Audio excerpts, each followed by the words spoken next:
Oh, boys are cold. Shut up. Guys, I went to get food, but it's so cold. Your little nose is red. Your little nose is red, like Rudolph. Guys. Wait, so you didn't get any food? No, I couldn't. Guys, we're snowed in. It looks like we're going to have to do a podcast while we're snowed in. Oh, no! How are we supposed to do a And to podcast when we think- have no food? And to think we were going to go out. I was going to go out to get some food, and now we're snowed in. We're just gonna jerk each other off, but I guess that's okay. I was gonna We can't jerk each other off. We were if going to don't jerk have each other off and record it, but we might as well do a podcast now. Oh, rats. That was the worst Well, ever. There is a world as tangible as our own, impossible to see yet unavoidable to sense. A world enveloped by a seemingly unending ocean of forests. Buried deep in that forest, tucked away neatly within a blanket of twilight, lies a quaint little cabin. And in that cabin is a bunch of guys who's a bunch of bullshitter. Hey, welcome to SleepyCast. Special Christmas special. We are the Christmateers. It's kind of like the Planeteers. I'm Stamper TV, and my ring has the power of Christmas lights. I'm Zach. And your ring has the power of candy Christmas canes. lights. Candy canes. And I'm Niall, and my ring has the power of heart, faggot. of coal in your stocking. I have the power of the Northern Star, the best one of all. Thank you. No, you don't.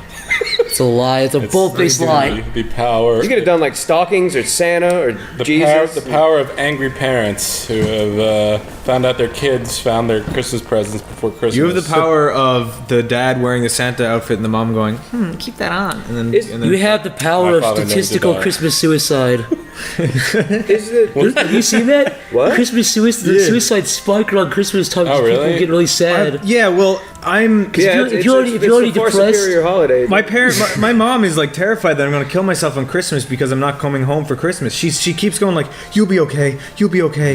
We're considering going to kill yourself. I don't care about Christmas Yeah. that much. We're gonna watch movies and have a big ass Christmas dinner. Me and Zach and Niall are going home for Christmas. Yeah. We're Well, gonna have some fun. I'll be away a little bit, but like a day and come back. You can Come back and do kill whatever yourself. time you want. Don't celebrate too much, fellas. We're gonna get crazy. We're gonna have candy corn, big old Santa hat, That's Halloween. have little peeps, have Easter peeps. What's your favorite holiday meal, Zach? I got this one. Zach likes turkey, little side of green bean casserole, mashed potatoes, gravy. You know, the classic My stuff. family has ham. That's right. A lot. I love ham, and I hate ham. I like ham, but not. Ham as a is meal. good on a sandwich. Oh, you know, let me Yeah, finish. just And with thick our slices of ham. our powers combined, we Yeah. summon Captain Christmas. Captain Christmas. Well, Captain Christmas. Welcome to the Christmas special. And we pull his I little am underwears down Captain and fuck him in the Christmas. What? Anyways, talk about ham. Ham.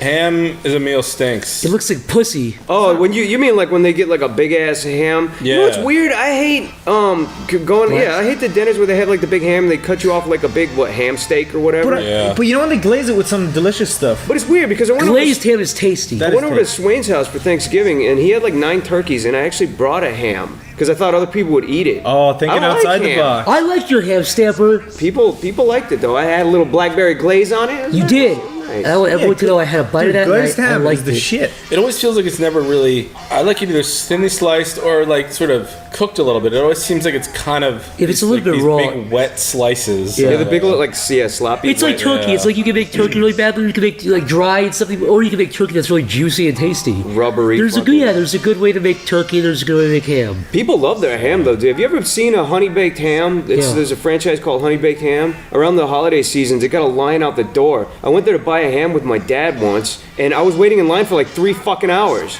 just to get a fucking ham. I was like, Dad, this better be the best fucking ham in the world, sitting here like a fucking Aerosmith concert for fucking ham. And then they don't do any business for the rest of the year. It's just around the holidays. That's all they do is it like a fireworks stand for ham? They probably get one dude in there to buy a ham like a week, and then come Christmas time, it's just ham. In Ireland, our Christmas dinners are you guys' Thanksgiving dinners. Well, fucking our bomb. Thanksgiving dinners usually spill over a little bit. Like it's pretty much the same shit. We do Thanksgiving dinner and Christmas dinner. Yeah, we have Actually, that's a double. crock of shit. I've never had a Christmas dinner. What do you do it on Christmas Eve? Yeah, Christmas Eve, and you wake up and worship Jesus and look at his bloody hands and face and screams. I don't care what people say. Christmas is not about Jesus. No one cares about Jesus on Christmas. That's because he doesn't give you presents like Santa. Exactly. You're wrong. I care. No, you don't. What do you care about? What did Jesus do on Christmas? I don't know. He died, I guess. He put that. No, he woke up. He woke up. He woke He up. slid out of her big slimy pussy. He Looked at the sky and said, slid off his coffin See, lid. how and crawled could out. Jesus be born to a virgin if her hymen was still there? Wouldn't that get in the way? It's magic, man. Fucking Magic. logical about He- it. dude, Jeff used his magic. power ring to shoot the North Star up in the sky. then the 3 wise men came by with gold, Frankensteins, and myrrhs. The beautiful dead white man crawled out of his cave and happily ever after. babies come out of assholes, you idiot. Why would the pussy matter, you What fucking happened after dumbass? Jesus got resurrected? He moved the rock sat and then up he just like a walked vampire. away. He flew into heaven. He said- like an angel. He flapped his arms like wings. So he could go through the wall like Patrick Swayze in Ghost. He had to move a rock first and then he flew up. Yeah. No, dude, he was like the Mummy Returns. Oh, his whole body got up and left, right? That's Yeah. where that the magic cloak comes from. What really It's supposed happened to is be- people go, dude, that's fucking Jesus in there. Let's like steal his body. All you have to do is move this rock, and then people go like, oh, he's gone. They found Jesus' bones and there was cum all over them, so we have a good idea of what happened. Guys took him and Fuck came all over him. Yeah. They tried to Christmas. they tried to clone Jesus from his bones, but they just got some like black dude. Yeah. That's offensive. It's not offensive. Jesus was a You're Middle Eastern You're dude. offending everybody right Yeah. now. No, he wasn't. Have you ever seen that picture? He grew He up was in a fucking beautiful- Iraq, dude. Like he was a in. beautiful white man. He had curly golden locks, Zach. Beautiful Yeah, he eyelashes. he was a Haven't you ever perfect- seen a painting? Yeah, Jesus. and he's a big love heart right in the center of his chest. Have you seen the actual like rendition of what beautiful Jesus would have blue looked like? eyes. They Amazing. did like an average compilation of what Yeah. everyone looked like Don't from you that think- era. Didn't he and look like a time. borderline caveman? Yeah, he had like a unibrow, and he was like, you know, Dude, he would be fucking stopped and checked on an airplane today. Do you think the portrayal of Jesus, though, don't you think, this is kind of dark, of course, but do you think like every other guy in that time period would sort of like just want to rape him? They'd be like, "Hey, pretty boy. Hey, white pretty boy. he's like too Hey, pretty. son of God." Oh, yeah. he was he had like beautiful brown chestnut locks, Yeah. long flowing Like, He hair. has in- like curly little like ends of them. He Well, probably. God forbid you paint an ugly Jesus. Of course he's got to be beautiful. What if Jesus was ugly? Would anybody worship him? If he was like, "Hey," like, fuck, dude, go worship somewhere else. Go over there. Yeah, it's go like- walk in that water. Don't fucking get away from us. Everyone would think he was kind of cool, but you know, you wouldn't hang out with him in Yeah. your spare time. Yeah, what do you think of Jesus? He has a really good personality. You know what? Yeah, I think it was funny is like a lot of these like white Southern Christians today, like these Republican kind of really deep Southern guys. If they went to heaven and saw Middle Eastern Jesus, they'd be like, "Get the fuck out of the way, dude. Where's Jesus? Is he behind you?" Dude, me and you met one at Wawa last night. Remember Yeah. that? A Jesus? Yeah, we stopped by at the. You were in the back of the U-Haul truck, so you didn't go in with me and Zach. But me and Zach went in there to get the Yeah, black and yeah, whites yeah. and shit. Yeah. And we're by the thing. And I don't know why I said it, but I was like Zach, I think found or he found like a little can of soda that he wanted. It's like, I'm gonna get this little can of soda, and I was like, "Merry Christmas, Zach." And this old Southern guy in like Big trucker kind of guy. trucker guy in like this camo gear walked by, and he was like, "That's right, brother. Leave Christ and Christmas. Fuck all this happy holidays shit. Just say Merry Christmas." And I was like, "Ha, yeah, right. Happy holidays, happy." And he was like, "No. Yeah, he got mad, Merry dude. Christmas." And I was like, "Okay." But I don't get that, dude. Christmas is one day out of the whole month. Yeah, there's don't you- other holidays going on. You should sound say like- Merry Christmas like Christmas Eve and Christmas Day. Not even on Christmas Eve. You sound like a fucking idiot when Yeah. you say Merry Christmas and it's the 17th. It's not Christmas yet. Yeah. Why can't you say Happy Holidays? There's Yeah. tons of holidays back to back. I think the Christmas season has everything leading up to Christmas, even into New Year's. Yeah. There's like Happy Holidays. You can Chanukah say New that. Year. Chanukah, Kwanzaa. Kada. What is Kwanzaa? Christmas. What is Kwanzaa? Why don't you call it Christmas if you're so into Jesus? Yeah. I'd go back to Wawa and tell, "Hey, trucker guy, why don't you go blow your precious fucking Jesus? Yeah. You ever talk to me like that again, I'll bust this soda across your old ass head." Yeah, you're saying that in retrospect. You didn't say that at the time. Yeah. Stamper did reach in the guy's chest and pull his heart out and show it to him. as Like he was Indiana bleeding. Jones in the Temple of Doom, he was screaming. Didn't Jeff, die. Yeah. Do you want to keep the Christ in Christmas?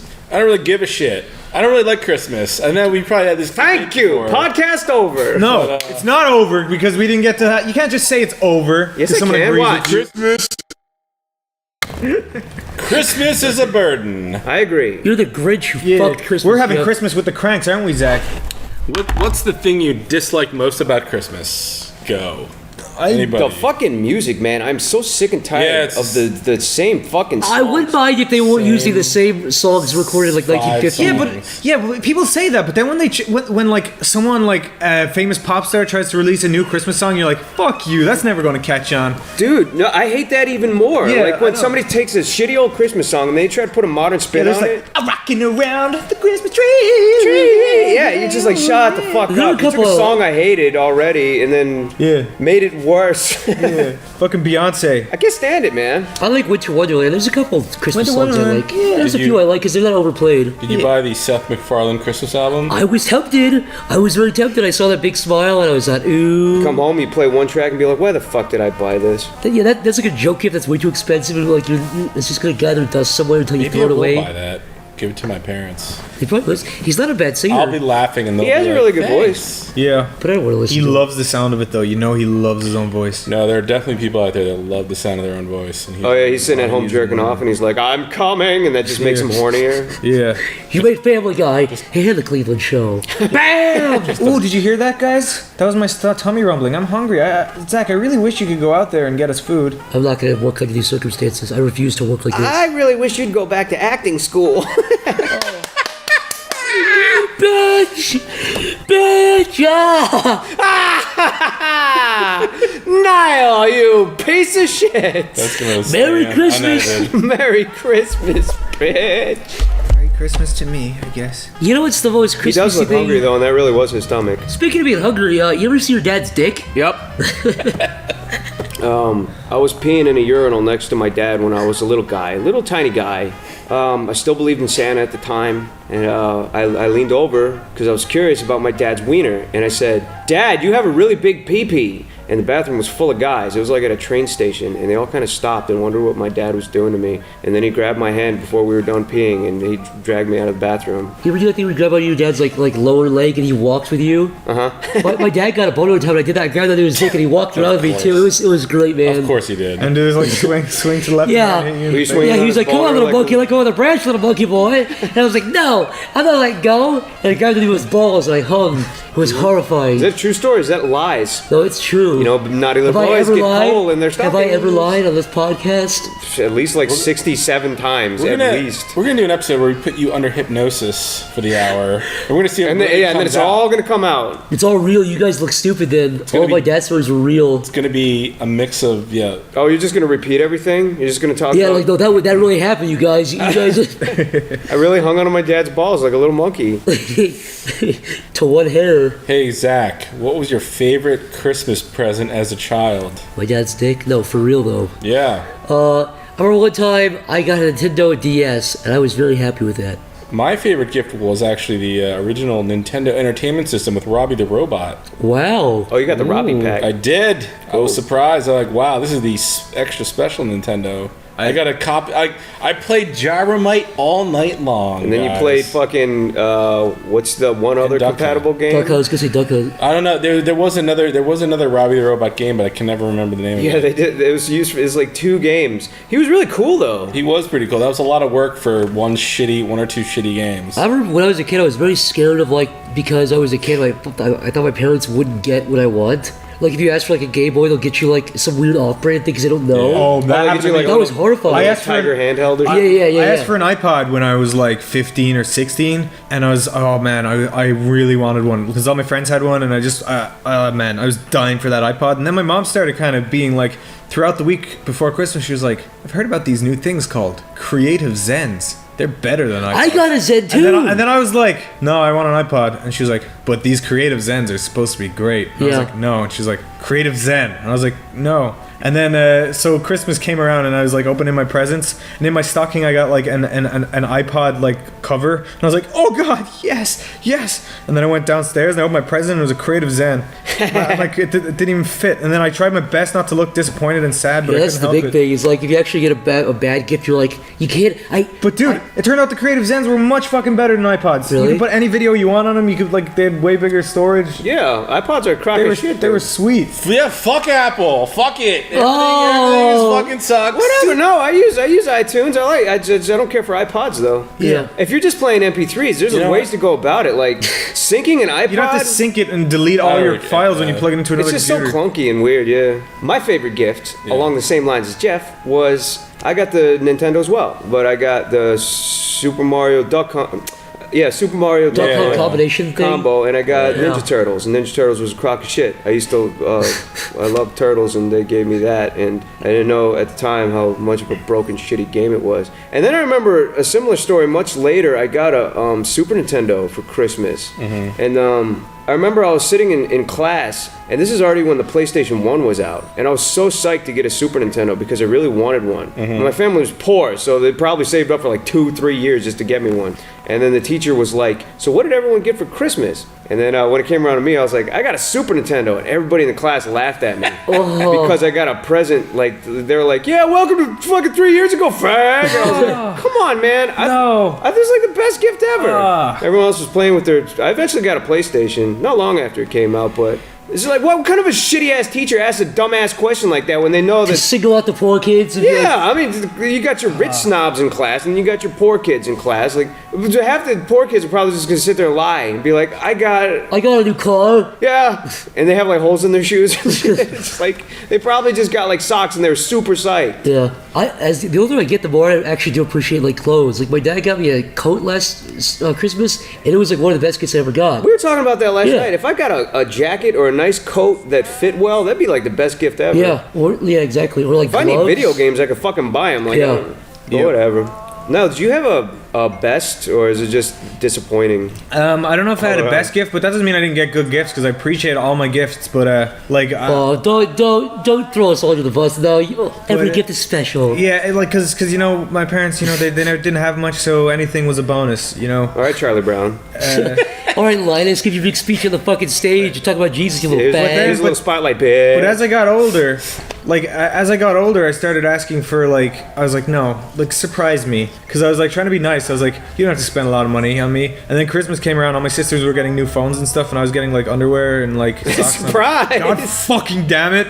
You remember any horrible gifts? Like the ones that you were like, man, I can't even appreciate this because this is so... Yeah, I got Simpsons Road Rage on the PS2 it's a great game, dude. 2 years ago. Oh, that's not a horrible gift. It's like 2 years ago. I don't have a PS2. Should we bring up our worst gifts? Or ones that are really bad, just like... I'll tell you what, I had a die-cast Voltron figurine when I was a child. If it was you my left that favorite shit in the toy. box. I have no idea what the fuck that is. Ever. You don't know what Voltron is? Voltron? You know what Megazord is? No. He kind of looks like that asshole up above the TV there. No, Megazord from Power Rangers, man. Made of robotic lions that fought for justice in the galaxy. You didn't watch Power Rangers? I did. I used to love Power Rangers, but I haven't seen it since I was 4 years old. But it was my favorite show. You used to watch Power Rangers. You don't know what Megazord is. I do know what Megazord is, but I don't know what Voltron. Now you do. I didn't know what Voltron was. I think Voltron came first. I'm pretty sure. I think Voltron is 70s. Once they started doing 80s. Power Rangers in space, I stopped giving a shit. They did Power Rangers in space, Power Rangers on Mars, Power Rangers in Hawaii. All right, Jeff. You know the old Red Ranger is a gay porn star now? No, he's not. This is a fucking hoax. Anyways, Jeff. So I lost him. I'm still convinced my parents threw him away, and I lost him. And I said, Mom, Dad, I want a new Voltron because this is bullshit. It was my favorite toy. I want a new one. Did all the pieces come apart into the individual little lions? Yeah.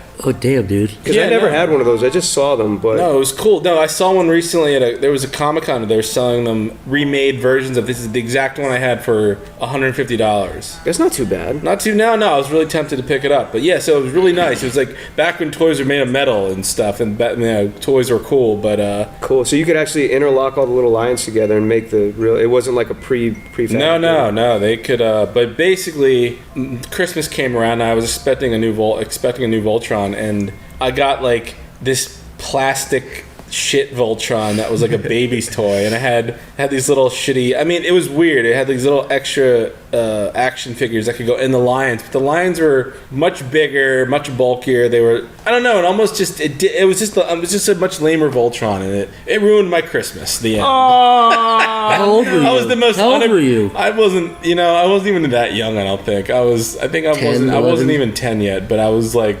so bummed out. My parents tried. Maybe the other one wasn't even available anymore. Yeah, maybe they I tried was to so find it. unappreciative. Poor old Jeff. Yeah, I'd be afraid to have kids because I imagine getting a really sweet gift and they're like, oh, this is what I wanted. It's like, God damn it, you little fucker. You're going to regret this for the rest of your life. You little shit. Once when I was like kind of skeptical about Santa, I was like to my mom, I go, I'm going to write a Christmas list, but I'm not going to show you, and I'm going to see if I get the right gifts, just to see if Santa's real. And she goes, yeah, go ahead. And then I got too scared that I wouldn't get the gifts I want, so I just showed her anyway. But she called your bullshit. yeah, She called your bluff. God damn it. When I was like 8 or 9, I wrote a list, but it was like, I was like, if Santa can do anything for free, I'm going to ask for a bunch of gifts for my entire class and give all the gifts to my class. And I asked for like 40 things, and I got like 2 things. And I was like, fuck Santa. And it makes total sense because my parents saw Christmas was like the 2 pages, and they're like, I'm not getting you any of this. Did you give those 2 things to the people? And No, I was like, this is my shit, dude. I'm not giving anything to anybody else. So much for your charity. Did you know the original Yellow Ranger is dead now? Really? I knew that. Yeah. She is a porn star? Trini. No, she's not a porn star. That was the Asian one, right? They put the Asian one as They yellow. didn't all turn into porn stars. The Black Power Ranger looks exactly the same. He hasn't aged a year even. You know he's missing thought you meant- his ring finger on his left hand? Oh really? Yeah. Is it I think it's his left hand and his ring finger. He's missing a finger on one of his hands. The Black is the Black Ranger the president? Yeah. No? No, that's Obama. Yeah. He was never a Power Ranger. Oh, let's see about that. No, dude. People in the comment section, tell us if Obama was a Power Ranger. You're Original gonna get Power Rangers or fucked Power Rangers in up, space? Stamper. You're gonna fucking lose this one, and you know it. And Joe Biden was Megazord. Yeah, fat ass motherfucker. Joe Biden was the Green Ranger. Like that dickhead. He just comes in every now and then. Condoleezza Rice was the yellow one. Yeah, Green Ranger was the coolest, man. And then that was Tommy, and then he's in really good shape now. He's got sick ass tattoos. I don't know why I know this much. Dude, it's funny. Why he's like 50 and he's still dressing up as that in that shitty. He's got his little ponytail. Spandex uniform. He's got I think he did really well in the martial arts world.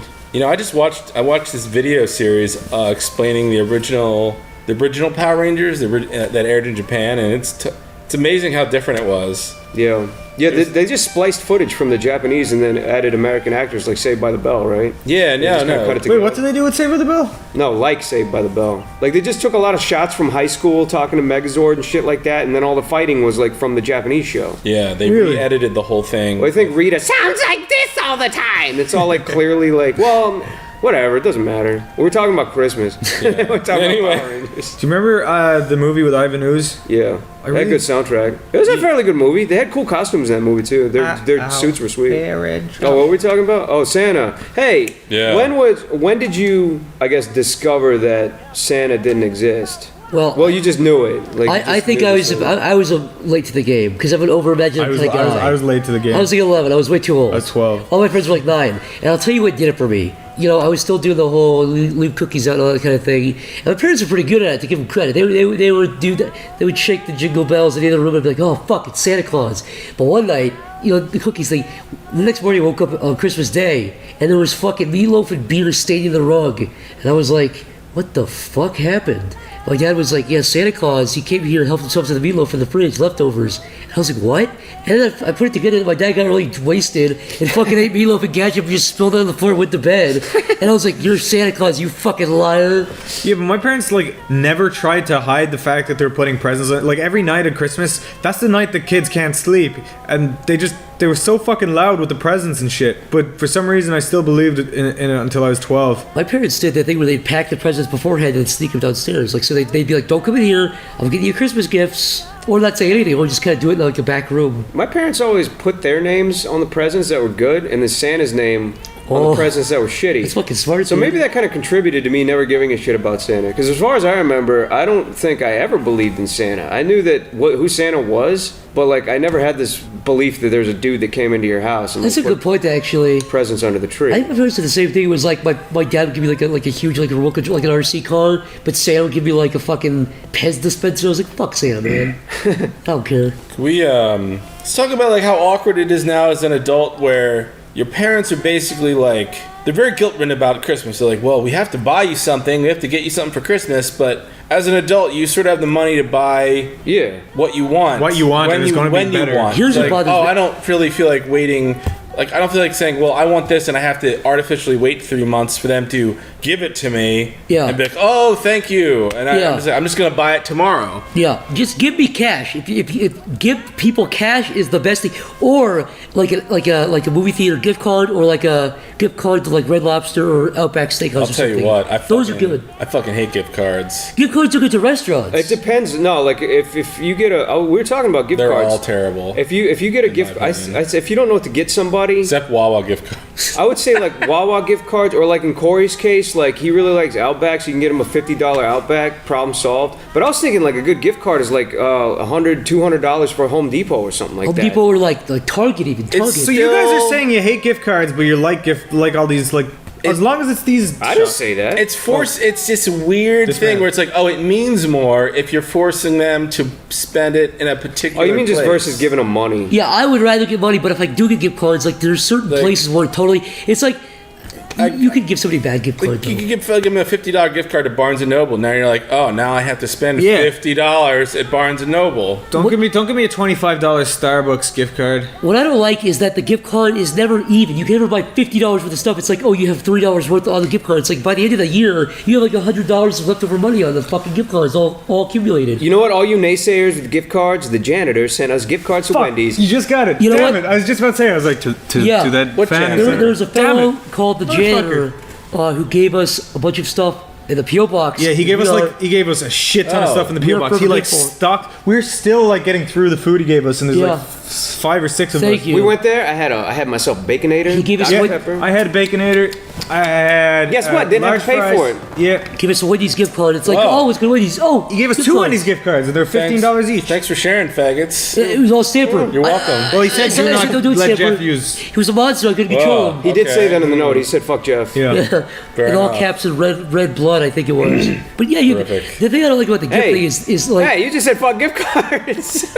You go to Wendy's and buy your own fucking food. You guys are hoarding all these gifts. mate, man. the thing I like about the gifts is like, I say don't give me anything. If you do give me something, get cash. And they say, oh, what do you really want though? It's like, I don't want anything. Because if you give me something, I have to get you something. And I don't want to give you anything. And I don't want anything in return. Give me cash if you give me anything. And they say, oh, you don't have to give me anything. Like my parents, every parent in the fuck. I think this is like a memo when you become a parent. You have to say this every year on Christmas. You have to say, "All I want for Christmas is you. You're my gift." It's like, don't do that. Yeah, or that fucking joke that everyone uses for Christmas. You're getting a hug.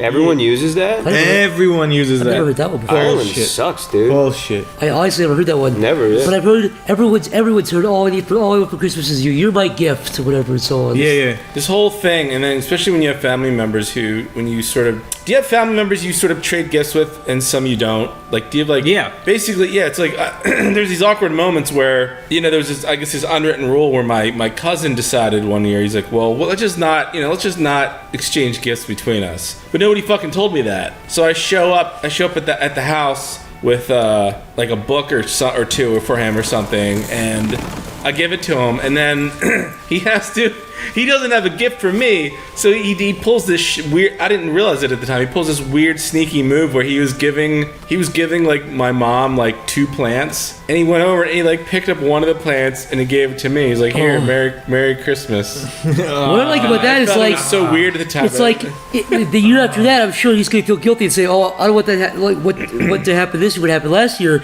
So I'll get you a gift." But then you'd be like, "Well, I didn't give you a gift last year, so fuck him. I don't get him a gift. If he gives you a gift that year, it's perpetual." Very stressful. I feel bad. I think I was a little prick because we used to do like this Secret Santa thing amongst my like cousins and shit, and like literally all day when we'd have like a party and do the gift thing, I'd just be all the kids would be looking so much forward to like to opening the gifts, and I was like, oh god, I was like in a sweat. I was like, when are we opening them? Was it like, random? No, So no. Like we'd pick a name out of a hat, and So it was random. Who you got? Oh the yeah, gift for, yeah. No, it was. Sorry, yeah. And then like I got this jacket, and I was so fucking like upset. I was so upset. I was a kid. I just wanted a computer game or something. And I You feel got a really jacket, you said? Yeah, and I feel really bad Jacket's because good. I feel really bad because she probably knew that I was upset. Yeah, now I think a jacket's great. Now I love jackets. She probably, Niall could use a jacket. His family is poor and he's always shivering. Oh, now you made me feel even Yes. worse, Stamper. I know. And you open it up, and you're like, "I don't want this shit, you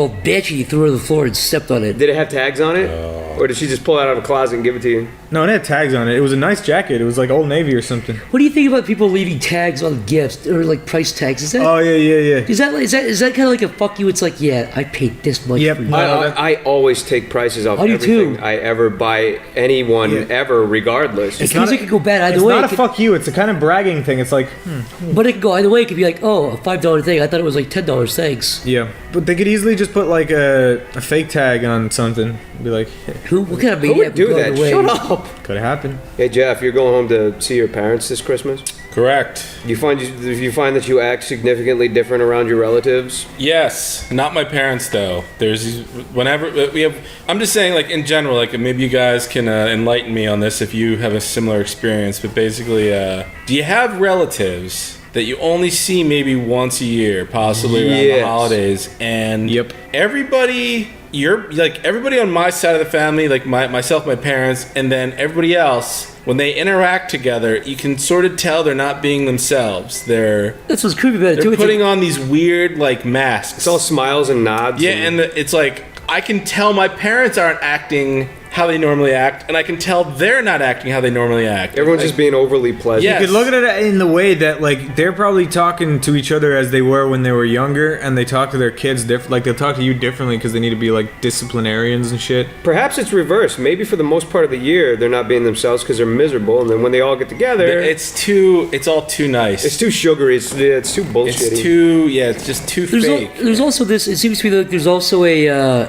There's like this weird, almost forced, like let's not fight. It's Christmas. And it just I don't like that. The thing is, it's weird because you've known them for like over 30 fucking years, and you still don't know them as people. You've been talking to them for 30 years, and you still don't know who they really are. Yeah, that's the key word is people. You know, family's family, whatever. Who gives a fuck? But at the end of the day, it's a room full of people that happen to be related by blood. Look at it this way. Take any one of those people and think, like, would this guy be my friend in real life? More often than not, it's no. Yeah. Like, you would not be that person. You wouldn't talk to him. Yeah. He's like your neighbor. Like, you nod, friendly, every now and again, and that's it. Wave, that's it. Yeah, one side of my family are all into like sports and shit. I couldn't give two shits about that, so they all thought I it was gay swear, growing up. if you all gotten together in a room, like your whole family, your extended family, whatever, and you're the ones who just raise your hand, like, can we just drop the bullshit? I don't like you, and you. Why don't we just split off into sex and fucking talk to the people we want to talk to? I got treated like kind of like a freak to one half of my family. A freak? Yeah, because I was like kind of a nerd, and I wasn't into like they were all like they were soccer players and all like athletic and stuff, and I just like was fucking. I was trying to like do all this computer shit when I was like 10, and like they were like, "What the fuck? What a fag." That's another fun thing. It's like when you're Explain what you these do. family events, and not only that, but when they bring up something like sports, and I don't really watch sports, and this guy comes over, kind of like a friend of the family. He's like, "So, what do you think of the Eagles this season?" Oh, and all you want to do is like, I don't fucking care. I don't care. And instead of just saying I don't watch football, I try to make it less awkward by pretending. I try to like fake my way through it. I'm like, they're doing good. Yeah, good. dude. Yeah, I do you the wearing a same Phillies exact hat, though? thing. yeah. He's like, then he mentions a specific player name. He's like, yeah, what do you think? His touchdowns or whatever. And I'm like, yeah, no, it's he's pretty crazy. good. Yeah. Ludicrous display last And then night. I get really quiet, and then he gets really quiet. You're gonna put your foot in your mouth one day and be like, "Hey, he's great for a white guy." And then be I like, walk away. he's black." And I- Aha, gotcha, Jeff. Then I walk away. The end. You know, What if he's been lied to? What if he's making up names all I these don't- years just to see if you, I don't know if you bite? what the thing there is, because I do the exact same thing. Like, I'm at a bar and it's like, "Hey, do you see the Giants are playing the Dolphins?" I'm just like, "Yeah, how about that? Didn't see that one coming." Yeah, it's like yeah. instead of just saying, "I don't watch football. I don't give a fuck," because I don't know. Would the guy just get up and walk away? My neighbor pulled that shit on me just yesterday. Hey, you watching the Eagles game? What are you excited for them Eagles? And I was actually honest. I'm like, hey, look, man, I don't, I've been saying hi to you for like 5 years now, but no, I don't watch football, so now you know. And their response is And, always the same when you're honest. They're like, "Oh, And Okay. full stop. Bye. That's it. That's I'm the like- end of the conversation." I'm like, yeah, I'm sorry. I'm like, I guess that makes me lame or a terrible person. He's like, no, you're just not Philadelphian. And then he just turns his back and walks away. Yeah, but if you don't watch the Eagles and eat cheesesteaks every day, then you don't fucking belong in this fucking city. If you want to watch football, that's cool, man. city- But like Very proud football, of like knowing about sports. football is only good for small talk for people that you wouldn't probably want to talk to anyway. Why? I don't want to watch millionaires run around and play a fucking game and just players change. Who gives a shit? Who gives a shit? You don't want to live vicariously through a bunch of millionaires to play. That's the thing is, like, people say, "Oh, we won." It's like, what the fuck did you do? We You ate won, nachos, dude. What'd you do? You lost. I used to think like when people used to play like Madden, like football games. I'm like, that's so fucking stupid. Why don't you just get up and go outside and play football? I like playing football. I mean, see, football's fun if you're like doing it like recreationally. Play it. But now I think the reverse. Like playing Madden is more valuable than watching football on TV. Because you're At least actually you're fucking doing something. Yeah. Fuck football. Fuck it. Fuck it. Fuck it. Do you not like the athletic prowess of all the players and how like? I just don't give a shit. Do you know man. any other artists or animators that are into sports? Really into sports? Literally none. No. Literally. And I feel like a lot of people are really into sports for like the wrong reasons. Seems really rare. You see like a group of 6 people. Yeah. One of them is probably really legitimately into sports, and then the other 5 people just like screaming at a screen and getting together and drinking beer. Like they could probably give a fuck less. yeah, people watch like the nerd like the animators and stuff. They all watch like fucking like Let's Play. Well, not all of them, but like a lot of them watch like Let's Play. It's kind of a form of the same shit. Why don't we just briefly cover what do you think it is that why don't artists like watching sports? Because they're fucking skinny Melvins whose parents are disappointed in them. Because they're busy working. No, dude, because they're fucking okay. Like they're probably nerds. They probably like video games and they watch like Let's Plays and like. Well, let's break it down a little further than that. Just like not that they're like me included. I'm a fucking nerd. What is it like when football comes on the television screen? What does it just? Is it just visually boring to you? It's I just don't visually care. boring. It's always the same thing. Like you go to any bar any time of the year, and there's always like guys just kind of scrambling on a field, and you're like, oh, that's fucking. It just looks like it's just complete like apathy. And it looks like something that you have to follow like constantly and consistently. I'm not willing to make that commitment. And then how can you like have like you just like I really like the Eagles. It's like okay, so that's the Eagles and that's your home team. That's cool. So what validity does it have when they keep swapping players out? Yeah. Like well, then what happens to your fucking team? Almost all of them aren't even from Philadelphia. Yeah. You get a bunch of guys from fucking what's that movie with fucking Mark Wahlberg where it's like it's the Eagles. It's Philadelphia. It's like a dude from fucking New Orleans and then like they're 3 imports. They're pretty much from just fucking companies. Like it's not like they're fucking representing. I think it goes. And then you get furious, like, well, what do you think about fucking so-and-so moving to Miami? It's, I don't give a shit. I really don't care. No, it just goes back to it's like I like playing sports is fine, but I don't care watching somebody else play I it. used to have a lot of fun playing just football with my friends. Yeah, just, a little bit, like, just throwing it around. Who But gives a shit? everyone who watches these sports feels like they won the game when they did nothing. Yeah. I don't get it. They watch a bunch of grown men play ball. I just love to watch other people do stuff that I could do myself. It feels like a waste of time. But to clarify, I have no problem. You know, if you're a fan of football, that's cool. Whatever. It's just not my thing. I don't get it. I just don't get I'm it. sure a ton of our listeners are probably big fans. Yeah, probably soccer, probably like real football more than American football. Yeah. We've been talking about American football. I've been talking about American football this whole time. These guys that obsess over sports stats in general are like the most alien beings of all to me. They just love shooting off stats. Like they just study stats. What about like fantasy football and shit? Yeah, fantasy football's another. Well, if there's something in it, like you're making money, I think that will actually like make the dynamic different. What's weird about the fantasy football thing is those guys look down on people who do. I do see validity in football if you like bet on a team and you win money. Exactly. If there's money involved, that's the only reason that I'd watch it. Then it's just like a dogfight. Man, if I had money like on like football every week, I would learn everything about football. I would be like a pro at it. So maybe that is one of the. Well, you reasons. know, on the opposite side of the spectrum, me and Jeff watch like hours of Street Fighter tournaments. So I mean, who the fuck are we to talk? That's even more. That's like a dude That's playing what I'm saying. game. Yeah. So how are we to talk about like this? Like we're actually watching these athletes who actually have their bodies have been morphed for this game, whereas not less players, but like tournament people, their bodies I guess also have been morphed for what they do. But I think it's interesting in that regard because it's like watching a game of fast-paced like digital chess. I like to watch people outsmart others. I mean, I used to play tennis and used to watch tennis. Yeah, that's true. Yeah, because tennis, a lot of people could say tennis is like this pansy gay sport, girly sport, just because the atmosphere it's in, because it's in this. It's always like Wimbledon. It's always such a snooty atmosphere, but they're sipping tea and they're all wearing like whites. It's almost is like a fighting game where you're constantly. It's very fast paced. There's many ways to outsmart or trick your opponent into fucking up. See, I just see it as just tennis it's hard to watch because you have to put yourself in the shoes of the guy. Like if you're actually playing tennis, there's balls flying everywhere, like in Zach's mom's room. Right, dude. everywhere.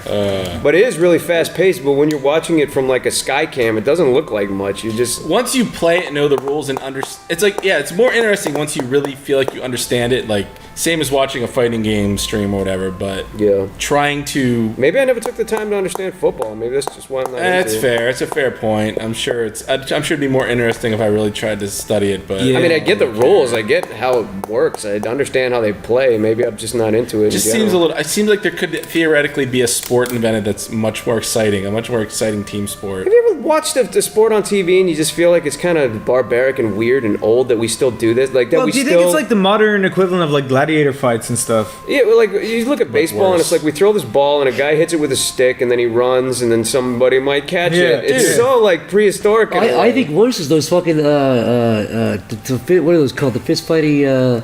Where the dudes? It's not UFC. That's wrestling. Boxing? No, it's not boxing. It's fisticuffs. MMA. Yeah. Oh. MMA is interesting to me. That's actually I follow that. No, but I'm saying that's more like that's dudes literally fucking hit each other. Like cavemen. Yeah. Bro. They do have talent though. It's pretty. I'm not talking down that. I'm just saying it's literally. If the aliens saw that, they'd be like, "What the fuck is wrong with you guys?" Let it be known, Zach thinks MMA guys are pussies and their sport shouldn't exist. If you're a strong, fight Stamper because he can take out all of you. That's what he thinks. I'll take out all of you in a fucking row. That's not true. That's not true. Someone's gonna punch you in the back of the head at a convention and kill you. It's like, would you say faggot? See, would you? If I lived in Roman times, I think I'd be going to the Coliseum every fucking day because besides gladiators fighting each other, gladiators fighting animals. There's even shit where they'd flood the Coliseum and they'd have little like naval battles. Do you know they had the equivalent of inside the Coliseum? That was awesome. You better knock on my door. Be like, do you know they got tigers today? I'll be like, I'll be there every fucking day. Do you know what they found recently that they had the equivalent of like hot dog stands at gladiator shit? I'm not surprised. And like fries and stuff, but like in the ancient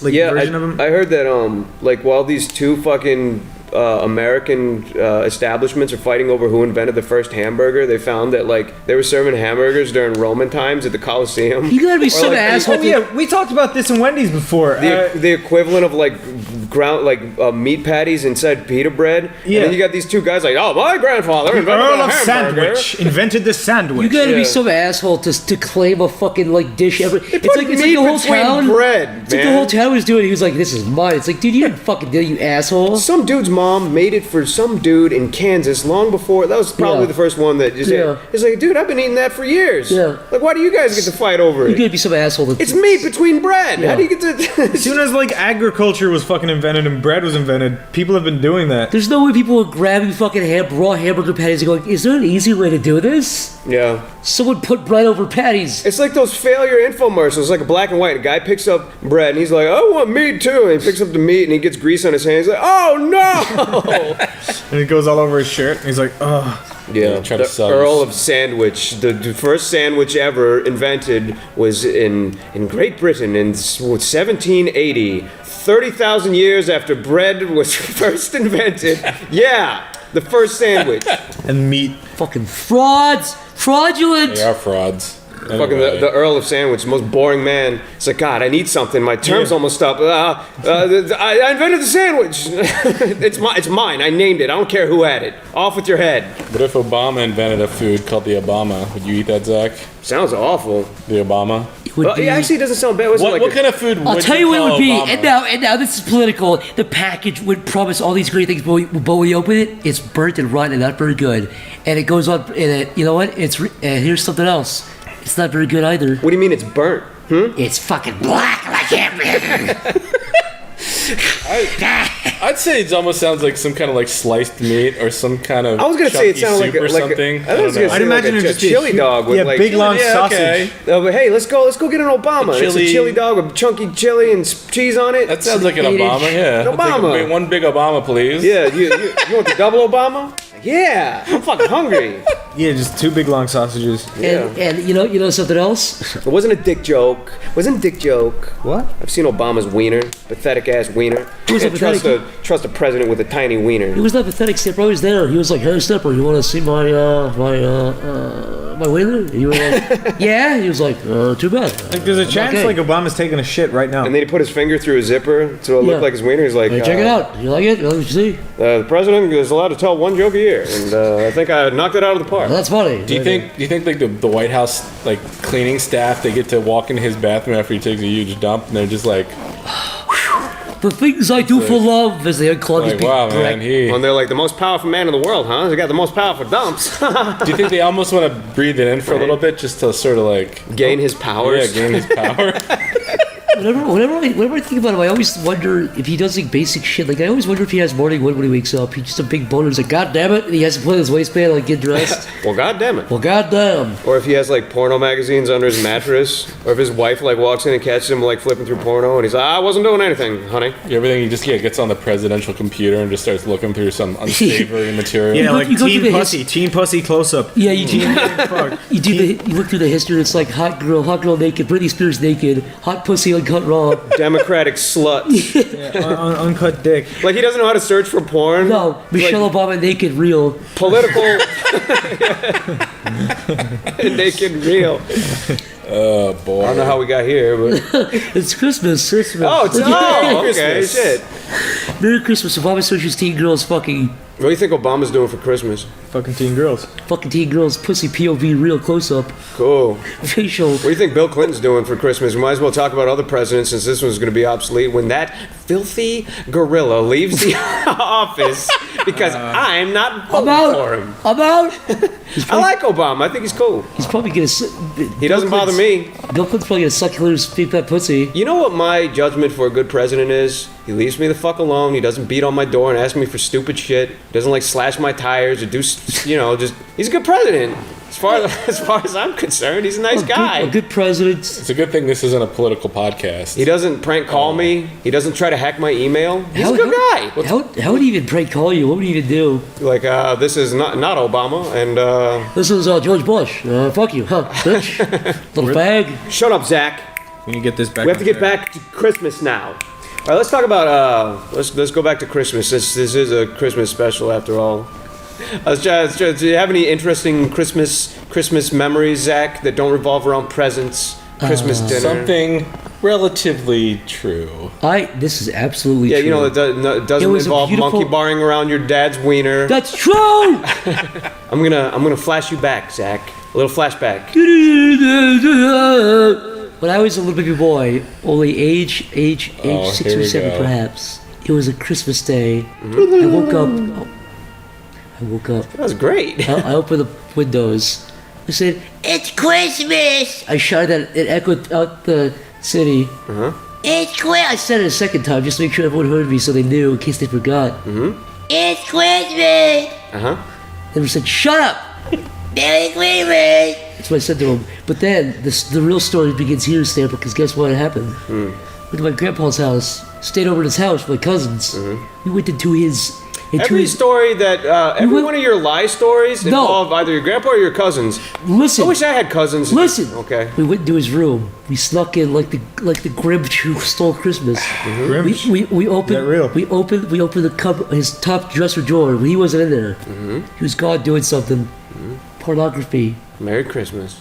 You know the Home Alone face? That's what I did. Slapped your little cheeks. Some of my little cheeks. Did a little O Also face? a big vibrator. I don't know if it was his or my grandmom's. Hopefully your grandmom's. But anyways, they found it. They found it. We closed it, freaked out. They found it askew, if you can believe that. Then we got yelled at. Then I cried. Wait, when you were 7, you wouldn't even know what a vibrator was. A liar. I did. It was dick shaped, like my big fat dick in my pants, Little pink and had little nubs on it. just like my dick.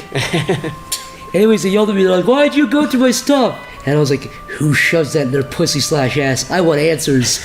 And I interrogated them. But that's a true story. But I really did find pornography and a vibrator, and I cried. You sat your grandparents down when you were 7. Who shoved this up there? Whose shit is this? Answer me! Whose shit particles are these?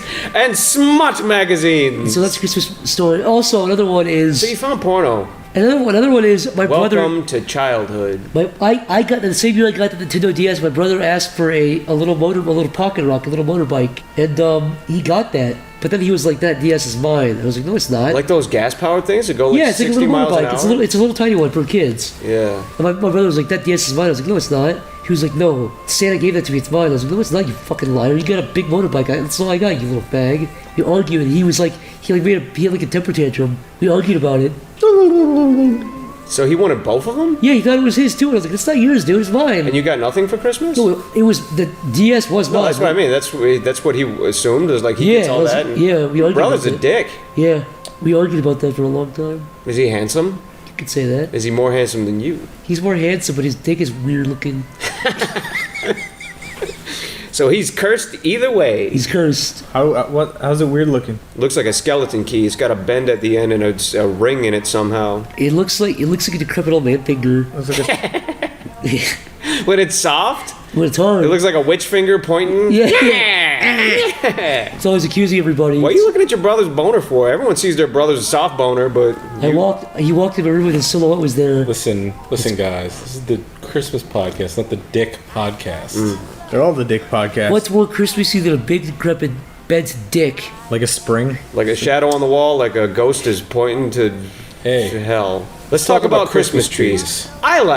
I don't know how popular this is. I guess it's not very popular at all. Go to the store, and 99.9% of the trees are like green, plastic green. I like the plastic trees enough. That's fine. You can reuse them. But I like the white ones. I think the pure white Christmas trees are really lovely. Now, you say pure white is the best. Here Could you talk a little more about that? Yeah, I like the white trees. Pure white is the best. No, I just remember, it's like fond in my memory. Like, I remember when I was a kid, like, I always thought the Christmas trees were kind of cool, but then I remember I saw a white one that had nothing but blue ornaments and blue lights on it, and I was like, wow, that's the nicest looking tree I've ever seen. It was just really appealing to look at. And not like those bullshit green trees that are sprayed with, like, aerosol, fake-ass snow. Like, what's the point?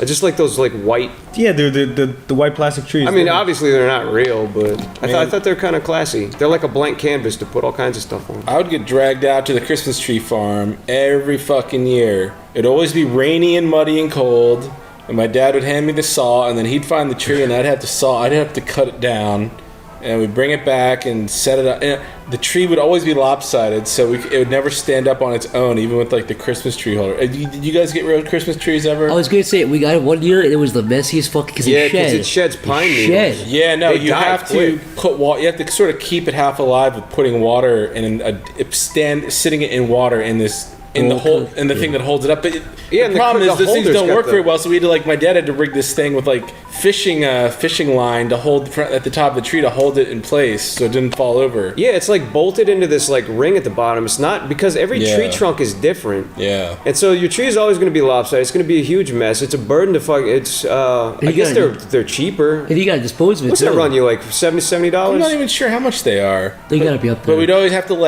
and then you just throw it in the trash, right? Yeah, I'll tell you that. Yeah, basically, but there's a woods behind my parents' house, so every fucking year I'd have to, once the thing was pretty much dead, I'd drag it out of the house. I was the one charged with getting rid of it, so I had to put on my big fucking mud boots. Was it your punishment because you wanted a Christmas tree? You're like Kevin. I hated it. I hated getting the real. I despised the Christmas tree thing every year. So. Did you carry it on your back like Jesus? No. Did you just get like a moderate size, like human height tree, or did you have to go bigger? It was like those bigger. 8 foot, 9, 10 foot tall trees. Because where we had it in our house, it had like a higher ceiling, so we could somehow fit a bigger tree. But was your home like the meeting spot for all the family? Not really. Just kind of your own family. Where did you do it? Where did you do the? Did you ever do the family thing? We'd pick different. All our family would sort of like choose a different house every year to meet up. But I'll tell you the one thing interesting though, just to finish that story, is I drag it out in the woods, and every year I drag it to the same spot. So there's a big pile of like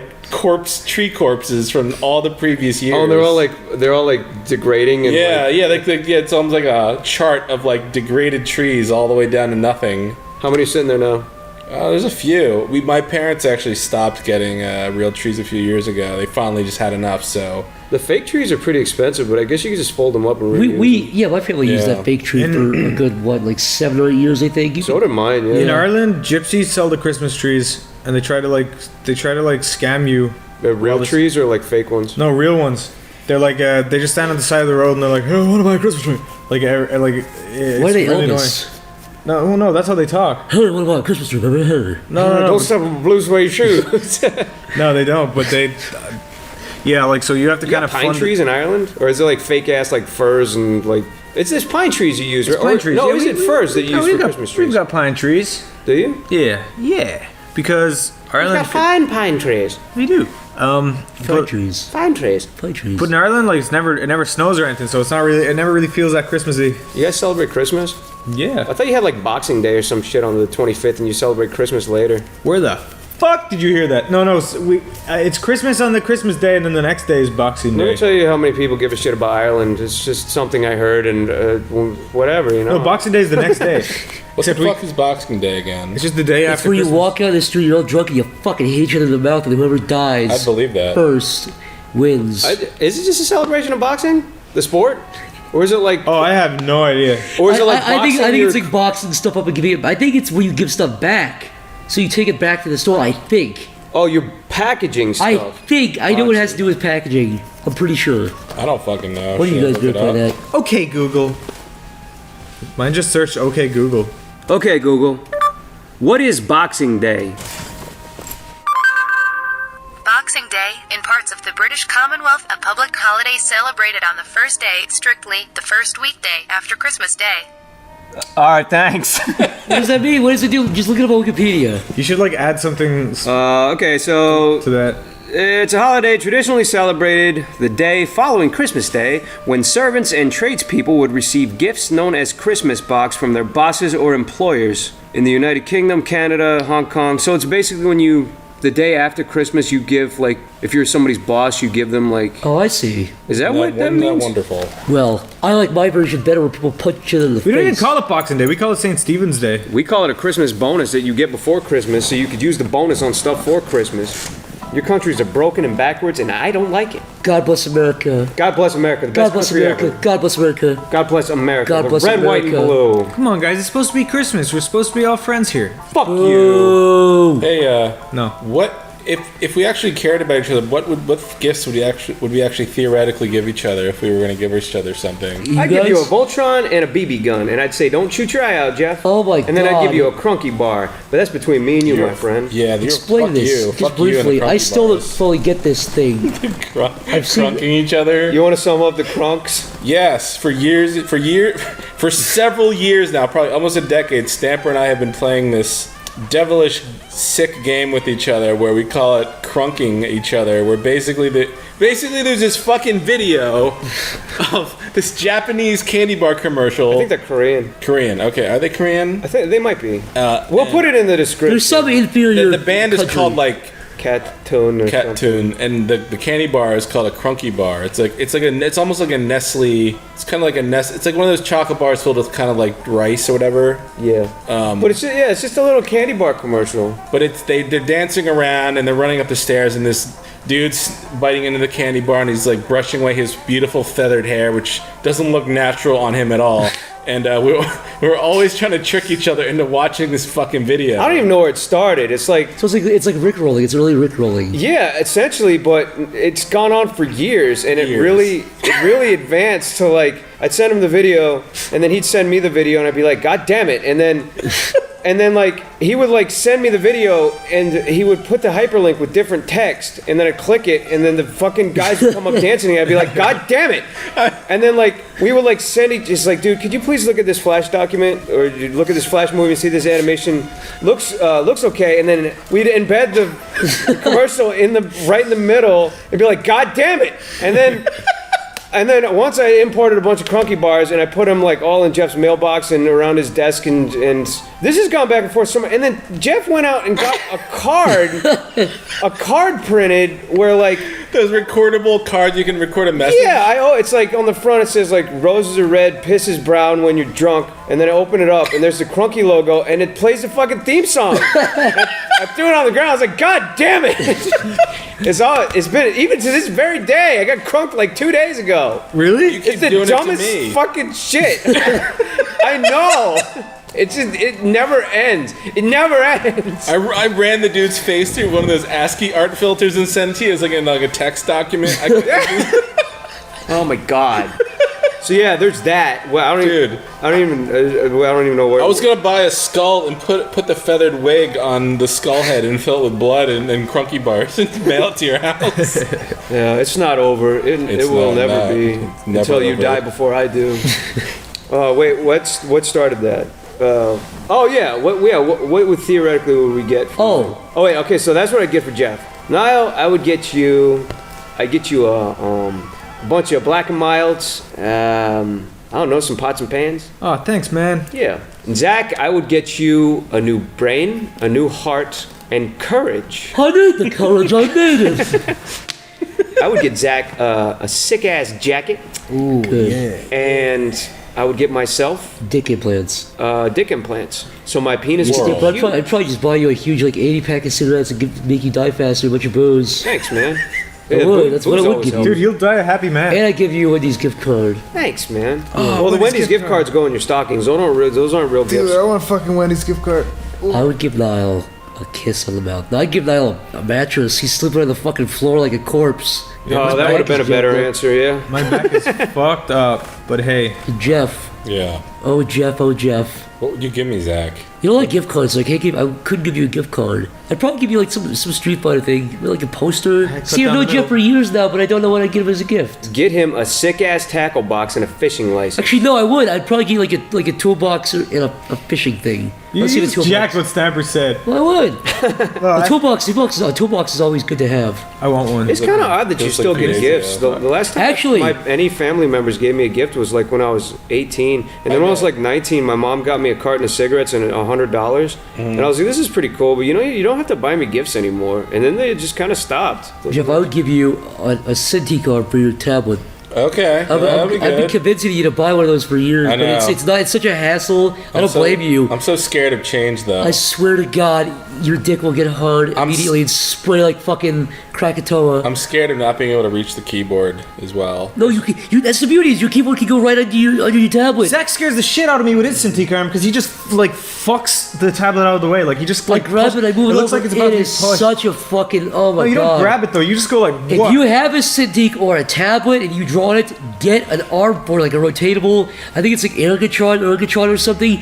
Get it. You're not gonna regret it. It's like $100. It's one of the best investments you could buy. It saves so much fucking desk space, dude. Thumbs down. What are you, Bad Roger gift. Ebert Jr.? Stamper doesn't even have a Cintiq. Bad gift. Jeff keeps his keyboard behind his Cintiq. Yeah. Yeah, but I'm saying he could have it under it if you wanted Yeah, to. but he's been doing that for years. Now I'd he's have gonna to- have to learn a brand new way because of your newfangled bullshit. I'd have to buy 2 or 3 arms just to make all my workstations the same. Well, then I'd do that. I'd go nuts. Fuck you. You don't I know. get- You don't know me. I would get Jeff a pretty new hat.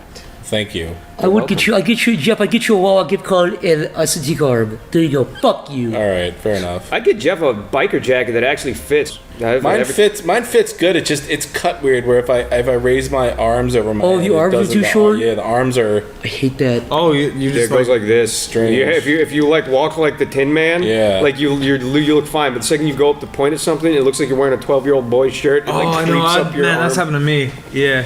It is a little weird. I don't know. Yeah, I'm still looking for the perfect jacket. Can you get one tailor made?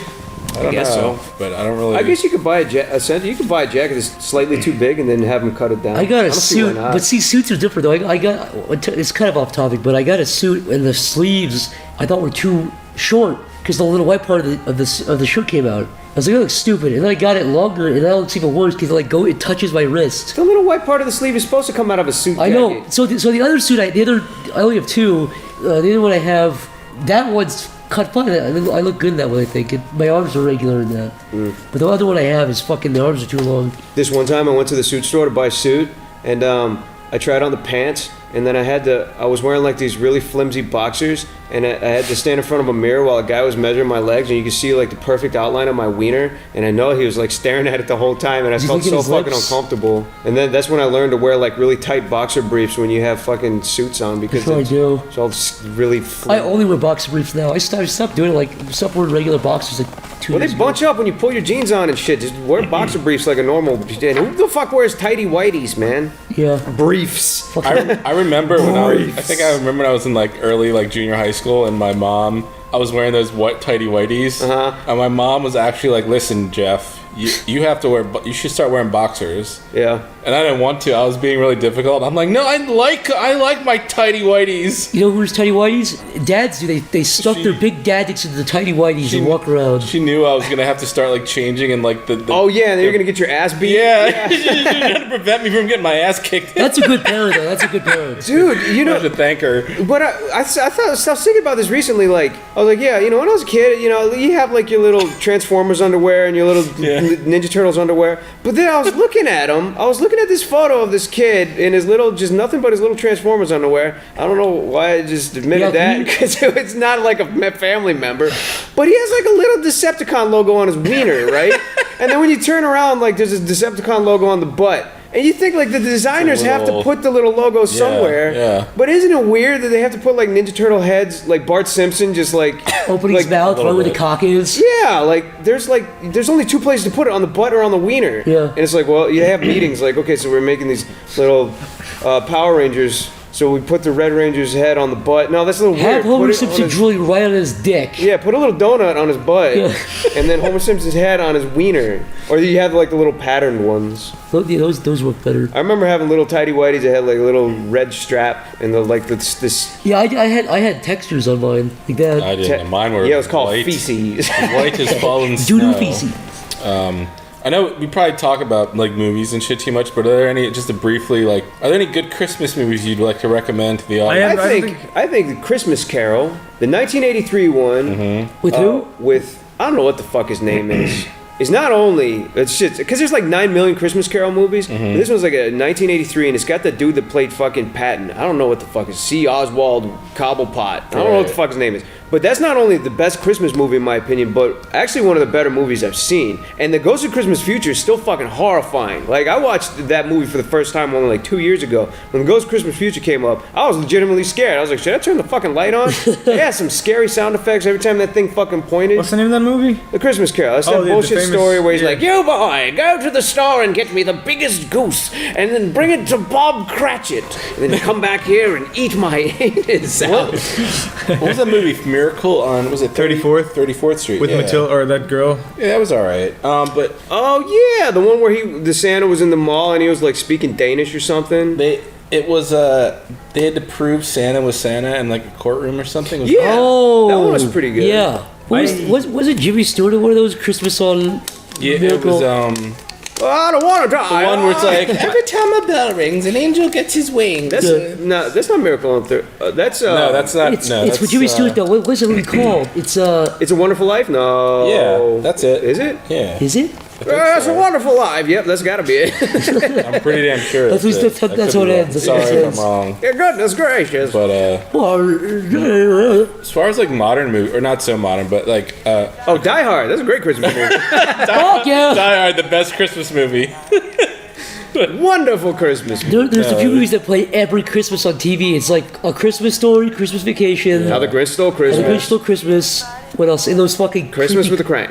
Yeah, Christmas with the Crank. Oh, those creepy fucking stop motion Rudolph Home Alone. shits that you love, man. It's like Frosty the Snowman. Those. I actually loved the 2D Frosty Snowman when I was a kid. Is that the one you were talking Those about? stop motion ones, yeah, they scared the shit out of me. Those as a stop kid. motion ones are fucking scary, dude. Yeah. The Abominable Snowman used to scare the fuck out of me. Dude, you know when he was evil and he looked in the mirror and his face was like, Yeah. Yeah, like the teeth. Yeah. And the movement was like House on Haunted Hill. They were just like jittery. really- yeah, Jesus If Christ. you put a black filter over that, cut and change the audio around, it'd be a fucking nightmare. Bad Santa is also a good movie. I love Yeah, that one was better than I thought it was going to be. I haven't seen like As far as comedies go, it's like one of the few comedies where I'm just not cringing at it. It's really just, it's so mean. It's funny. I haven't seen like He's calling this like fat ugly kid, or he's like, you fucking retard. Yeah. really in a Christmas movie. Oh, he's talking to him like an adult, yeah.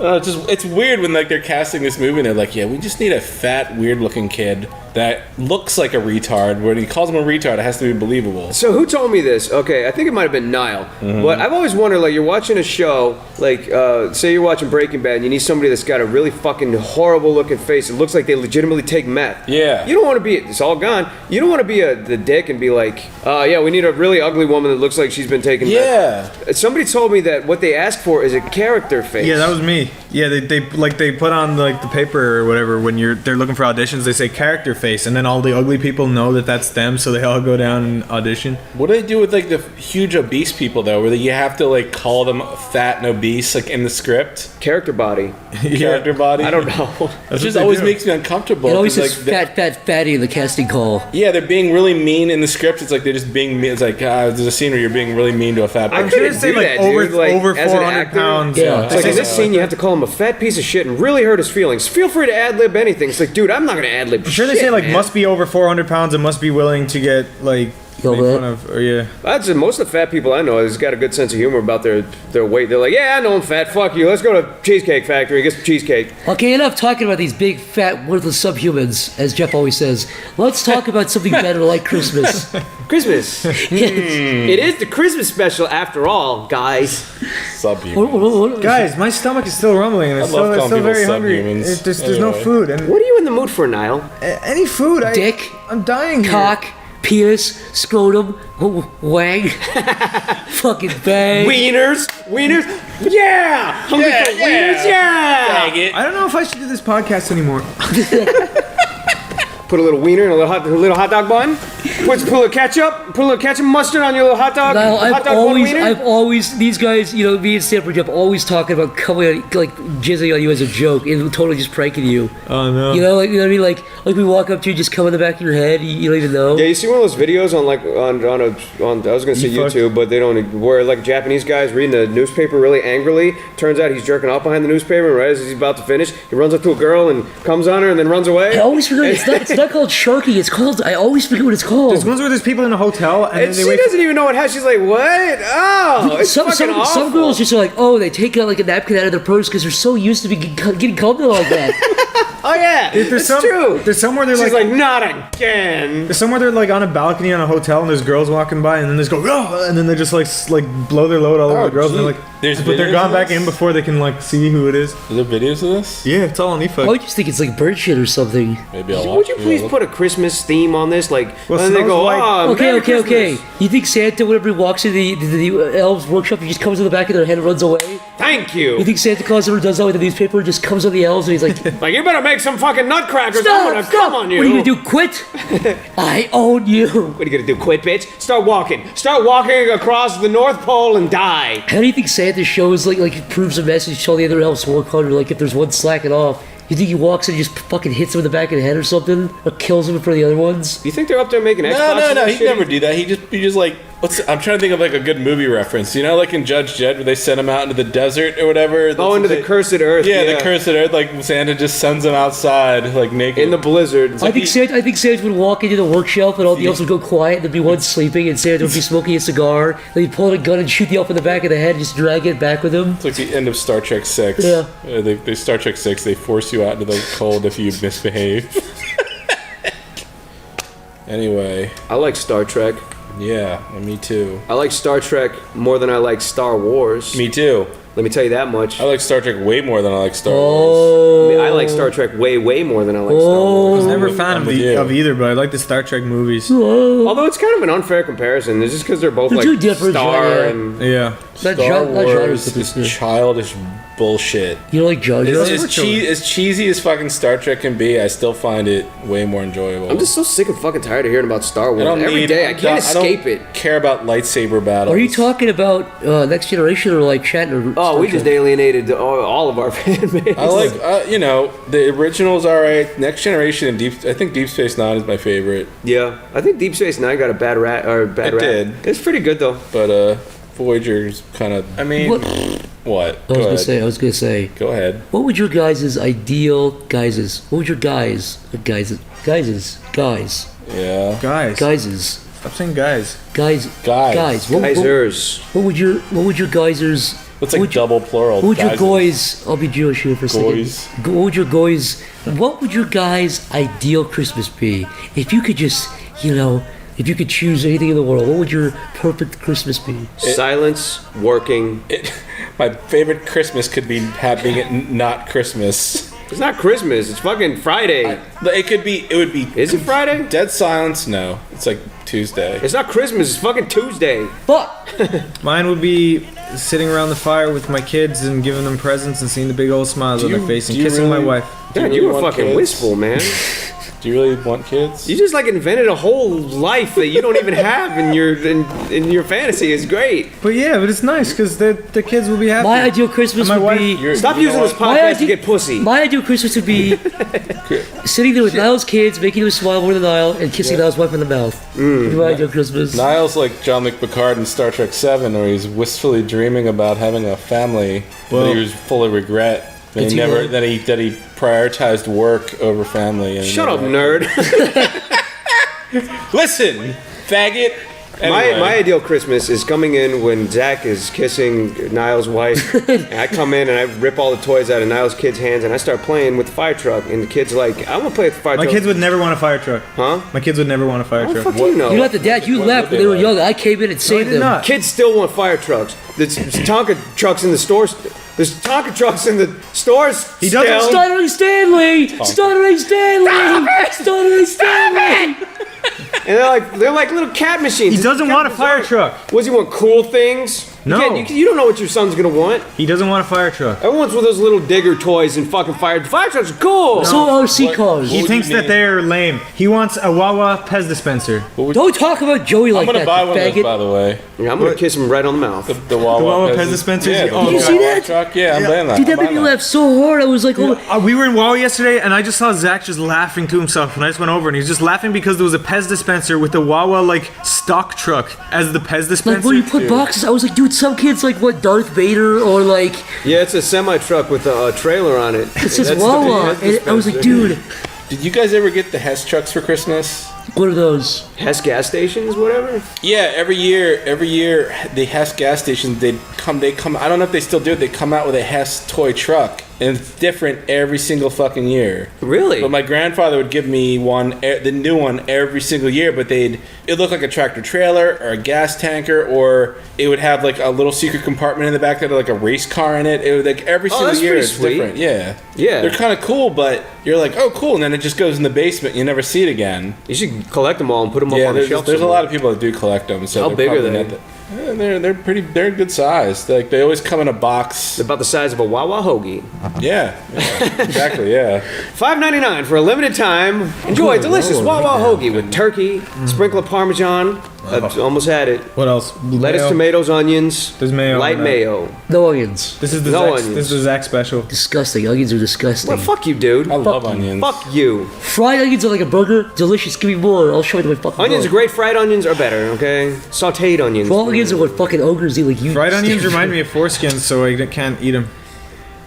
What? They remind me of foreskins, so I can't eat them. Like, I thought foreskins were great, Niall. I thought girls love to no, suck foreskins. chopped off! Oh. Chopped off foreskins! I guess they taste the chopped same off too. foreskins, just I like guess- you and I guess Stamper for- have. I guess Chopped off foreskins are- foreskins. When have you seen like a plate of chopped off foreskins before in your life? What are you I talking haven't, but it about? reminds me of it. Do you just play with your foreskin? You're like, reminds me. This reminds me of onions. chopped off If I foreskin. chop this off, No, it'll no, look like- it's not. It doesn't remind me all the time of but like when it's like, you know those like round onions, not onion rings, but the round fried onions, they remind me of What is with foreskins. all this food that reminds you of your dick? Yeah, you can't eat cheese because you're afraid that it looks No, like I can't Smegma. eat feta Smegma. cheese because it can't. It looks Feta like, cheese smegma. Every time you say that, it makes my stomach Can we- turn like I just drank a cup So wait, of spoiled onions milk. remind you of foreskin, or Spoiled. no, just like the fried onions that are circular and they're on a plate with a lot of them. if we gave you a fried onion and I don't like cheese it. sandwich, would you eat it? If it was in the sandwich and I cheese. can't see it, I Blue probably would cheese. eat Put it. a big sausage in the middle. Dude, no, but I'm saying if they're on their own and they're like sitting on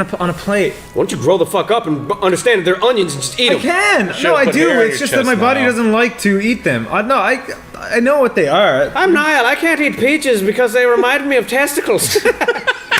No, I can eat peaches. But two peaches next to each other, they remind me of balls. I can eat them. Put them in a little bag. I can't eat them. They're delicious. with a big yellow banana for a big I like Asian cock. licking their fur. Big They're Asian very cock. skin. There's a big Asian cock in peaches. No such Yeah, that's thing. an oxymoron if people wanted one. Peaches. Peaches. I'm sorry, Niall. Sorry. I can't help it. We're dog Well, once again, Niall is the punching bag of this podcast. So you know, Oh, there, boy. you have to be mean and fight back. And Sanford's Yeah, you have to insulting snap you, back. you have to insult him back. Holy Salt Stamper. I usually am good. I'm usually good. I just Talk not about involved. Stamper's shoes. Hey! Stamper's not wearing any shoes. Yeah. But he does have a hole in his fucking. I can't afford them. Talk about Stamper shoes or lack thereof. Stamper, in the middle of the podcast, you whipped out your wallet and took out a shit ton of cash. I saw $100 bills, and you were going like this, and then you just put it back in. I was sorting my money. So you're It's- like, ah. I'm OCD about how money's it's sorted in my wallet. I hate it when like there's a 1 and there's a 5 between the 1. It has to be in order. I hate that too. Wait, what was the last legitimate thing we talked about? Peaches. Peaches. Sorry, Niall. I love you, buddy. You know I love you. No, I just Niall. I know. I'm just. Who's that little Niall? Who's the little Niall? We're gonna throw a big ass party, and you're invited. Anybody else going to a Christmas party? Or do any of you guys have Christmas parties planned that you are going to? Oh, your thing. What do you mean? Unrelated to your family. No.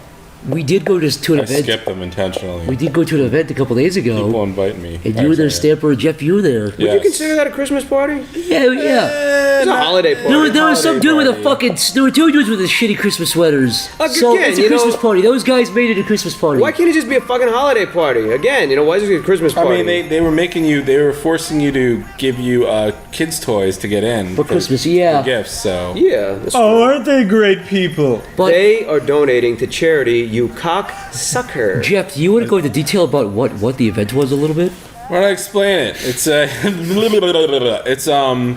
a few groups of local indie game developers who all sort of share a space in the city, and they were having a little holiday party. And because they sort of know Tom and Tom Fulp, who made Castle Crashers, and I'm working with Tom, and all of us sort of know each other. We all kind of went as a group, hoping to have a lot of fun with a bunch of indie game developers. Bunch of crazy indie guys. Bunch of crazy guys. I have to say, Jeff never drinks, but before this event he drank, and I knew. I saw the fear in Jeff's eyes. I saw the horror. That was Corey. Oh yeah, Corey got so drunk at the Chinese restaurant we had before, he was grabbing rice with his bare hands like a monkey and stuffing it into his face. He was making rice balls. He was mashing it into white balls. Yeah, and he was like drooling on himself. But we went to this Christmas party. I went outside for a smoke, and he swapped the beer out of my... He drank Stamper's beer and then poured hot tea in Stamper's empty beer bottle. And he thought it was the funniest shit. He was laughing so hard. To be fair, like he got me good. We were all laughing pretty hard. He's a real psycho sometimes. Yeah, he's a fucking nut bar. Anyways, continue. So, we hung out at this holiday party. I don't know, is there any notable things that you guys noticed? Any kind a lot of flannel shirts and beards. A lot of flannel shirts. Now, but the one thing I noticed was, before Jeff and I went, I said, Jeff, I have an idea of the kind of people this will be since it's indie gamers. A lot of people have a sort of image for these guys. Generally, hipster would be the word. And so I kind of said, Jeff, I wonder how many guys would be wearing thick-rimmed horny glasses. And I counted, and I kind of put it together. I thought, what percentage of the population actually wears glasses? Now I counted about 36 thick-rimmed glasses.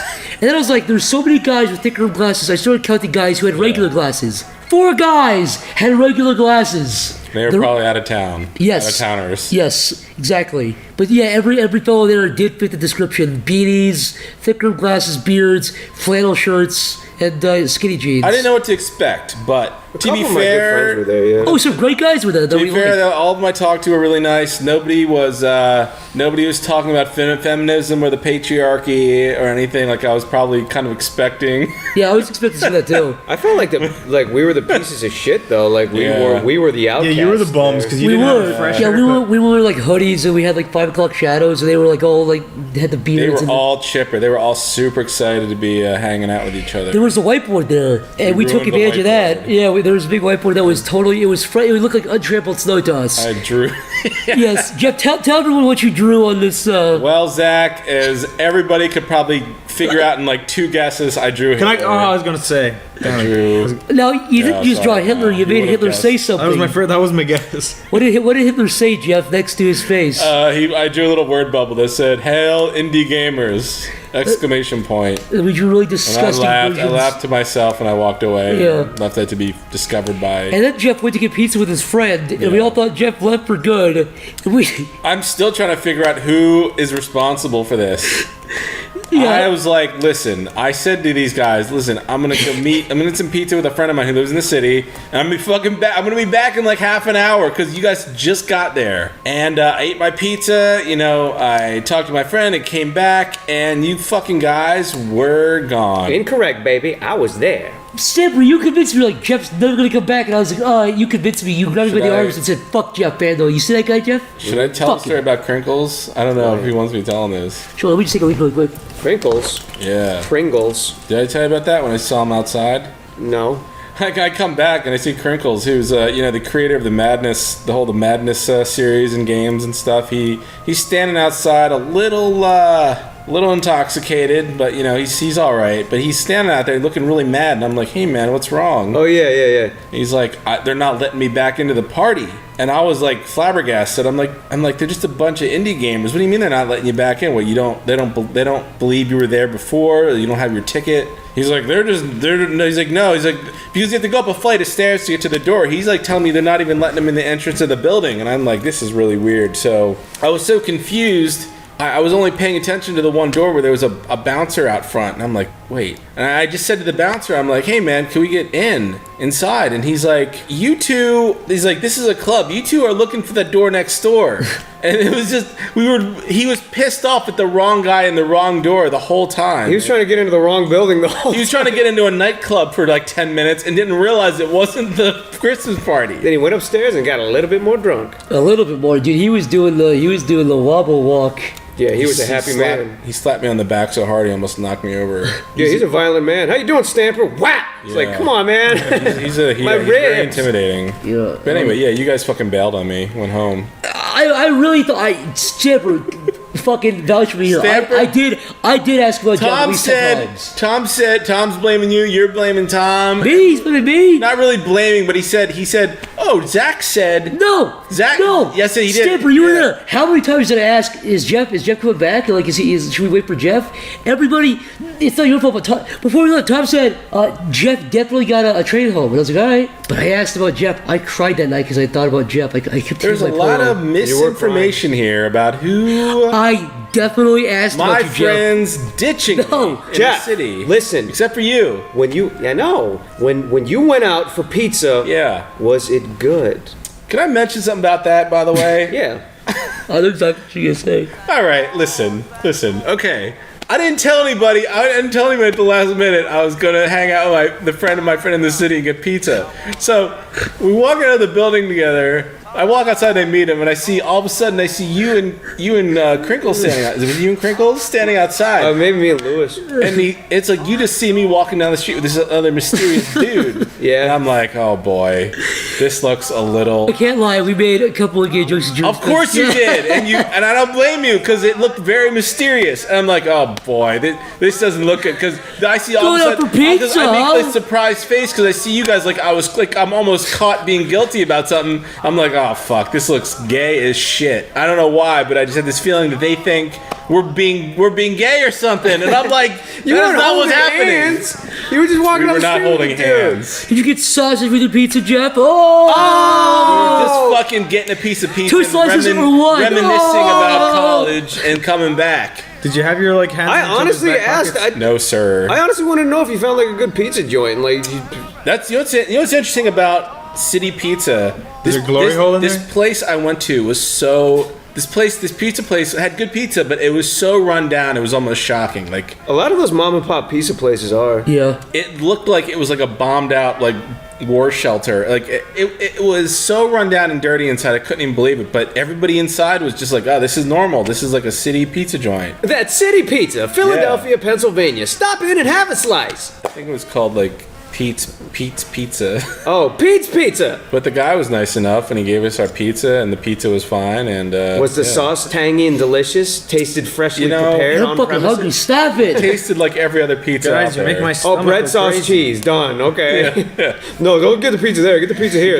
Gave us the pizza, a really low quality napkin, which is popular in these places, and the grease goes right through it. It's wonderful. And I came back, and almost everybody was gone. But you guys came into the city, gave them their toy. You gave them your toy to get in. Shut up. And you guys bailed in like an hour. I have to say, it was all Corey's fault. Corey was the orchestrator. He was not Corey happy. does not like the party. He's like, yeah, I love to go to a party. He gets there 20 minutes later. He hates his life. I'm not knocking at Corey, but everything. there is an exact formula to Corey going to parties. He's stoked. He's like, yeah, let's go to a party. He gets there, drinks a fuckload. Within half an hour, he sits down. Within 1 hour, he wants to leave. And within 2 hours, we definitely leave. Within 1 hour and a half. Because he waits around for like half an hour and he's like, let's go. That is every time he does that. He gets sick of parties miserable. quick. Yeah. Alcohol. He just wants to drink. Yeah, he was. He always overdoes it. He's like, well, there's gonna be alcohol there, right? And I'm like, probably. He's like, well, he was really fucking drunk a couple days ago, right? On vodka, you were saying. Yeah. He was making up words. He does that sober. Yes, he adds, Yeah, he adds syllables premises. to words when you get drinks too much. Which I'm sure is not unique to drunk people, but not calling him a drunk. No, of course not. I'm just saying he was working really hard on this project we're working on, and he just decided to get hammered one night and just continue working, and he was totally out of it, but he was still animating fine. It's just that mentally it was not there. My favorite Corey thing is when he adds S's to words that don't have S's. Yeah. Wawas. What else does he do it for? He does it all the time. There's a bunch of words that I was can't at remember Wawa. them. I wonder if people even know who the fuck we're talking about. You know, we get in this trap where we start to, I like Corey this, that, and Corey that. Corey Spasskin from the podcast. I know, but you'd have to know that ahead of time because we just start casually talking about Corey. Yeah. If you never heard the podcast, you'd be like, who's that? Yeah. Corey from the That's- podcast. it's Corey or His lovable Spaz Kid. friend Spaz Kid who loves Chris Chan and hot memes. Fresh off the Highest- press. yeah, Fresh off highest the press. Speaking of getting really drunk, Jeff, what's the drunkest you've ever been? It was probably at one of the Newgrounds parties where some guy saw another game developer was I don't know, I think he just flashed a camera in my face and I threatened to kick his teeth in. I was really mad and Yeah, I was standing there. You were like, dude, if you point that camera at me one more time, I'm gonna kick you in the mouth. And he was sitting like Indian style on the ground, and you were standing up, looking down at him. was I? Yeah. Oh. And then everyone in that little circle just shut up because I don't know what kind of it knew that you were was. serious. Another time, It's so obnoxious because they like blinded me in one eye and I'm just like, what the fuck are you He doing? kept snapping pictures of you with the flash on at nighttime. Yeah. Well, he was going around taking pictures of everyone. But it was just I remember who it was, but I'm not gonna say. Yeah, no, he didn't even ask. He just stuck the camera in my face and the flash went off. My eyes were all adjusted to the dark, and now I can't see shit. It was harmless, but you did.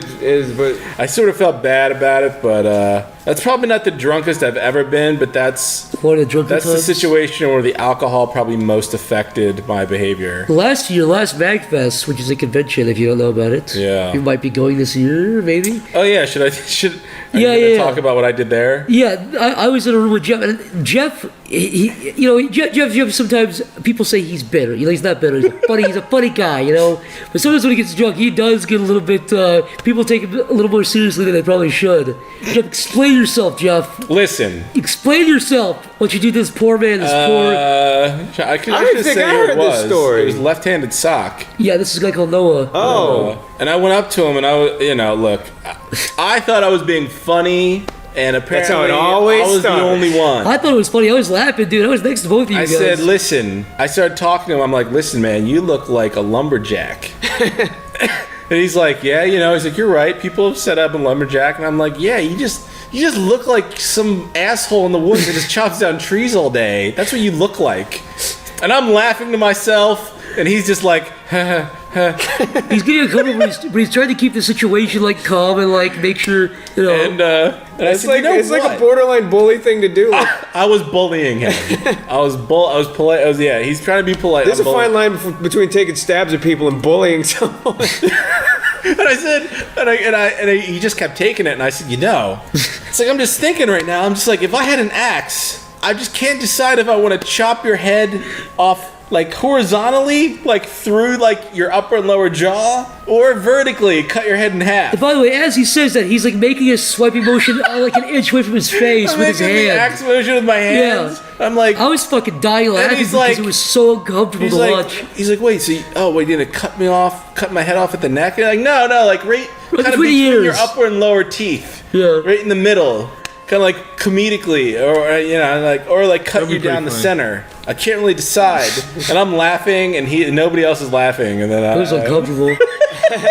And then Mr. Hangover. I thought it was funny. That's all that matters. It is pretty funny though. Now, what about you? I apologized. to him. Stop. You got a MagFest one too, Zach. I do, baby boy. I do. It was the year before that last one, which was MagFest, because it happens in January. So the one that Jeff was at was MagFest 2014, but the one I was at was 2013, the year before that. Mm-hmm. And listen, I like to drink sometimes, and I had whiskey. I've never seen you that drunk, but continue. Well, you come into the story too a little bit, Okay. and I think you remember what I'm talking about. I'm not sure. Maybe you'll get flashbacks here, and you'll get fucking PTSD from this. But basically, Stamper was with some black chick, and those two were sharing your bed. It was me and Chris sharing your bed. And you know when you get drunk, you stop tasting the alcohol, so you get more drunk. Yeah. Especially with like whiskey or like vodka, you like your taste buds fucking die. Yeah, probably should have drink more.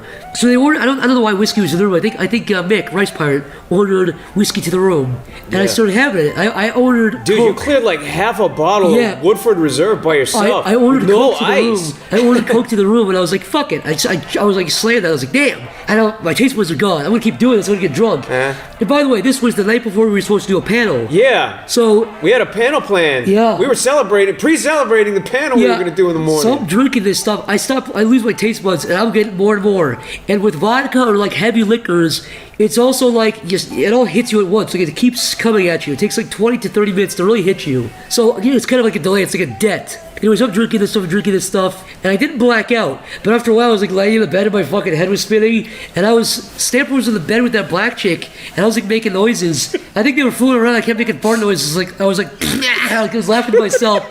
And she was like, "Stop it, make him stop." And then she was like, if you keep doing that, we're going to stop it. We heard like her going, I was like, and she was like, "That's it, I'm done." Anyways. Thanks, Zach. I couldn't get to sleep. And so instead, you stood laughing like a little boy. By this point, I stopped drinking. Like, all the fucking whiskey hit me. You know, I mean, it was like half a bottle of this whiskey. And I couldn't sleep, and I got up, and I was like, "Oh my god!" And I was so drunk that I'm pretty sure I was that drunk where it's like you say, you're like, "Oh my god!" And I started talking to myself, like, "Oh my god!" And I like fumbled for my laptop in the bag, and I had like the tunnel vision, and I went in the bathroom, and I took a big shit.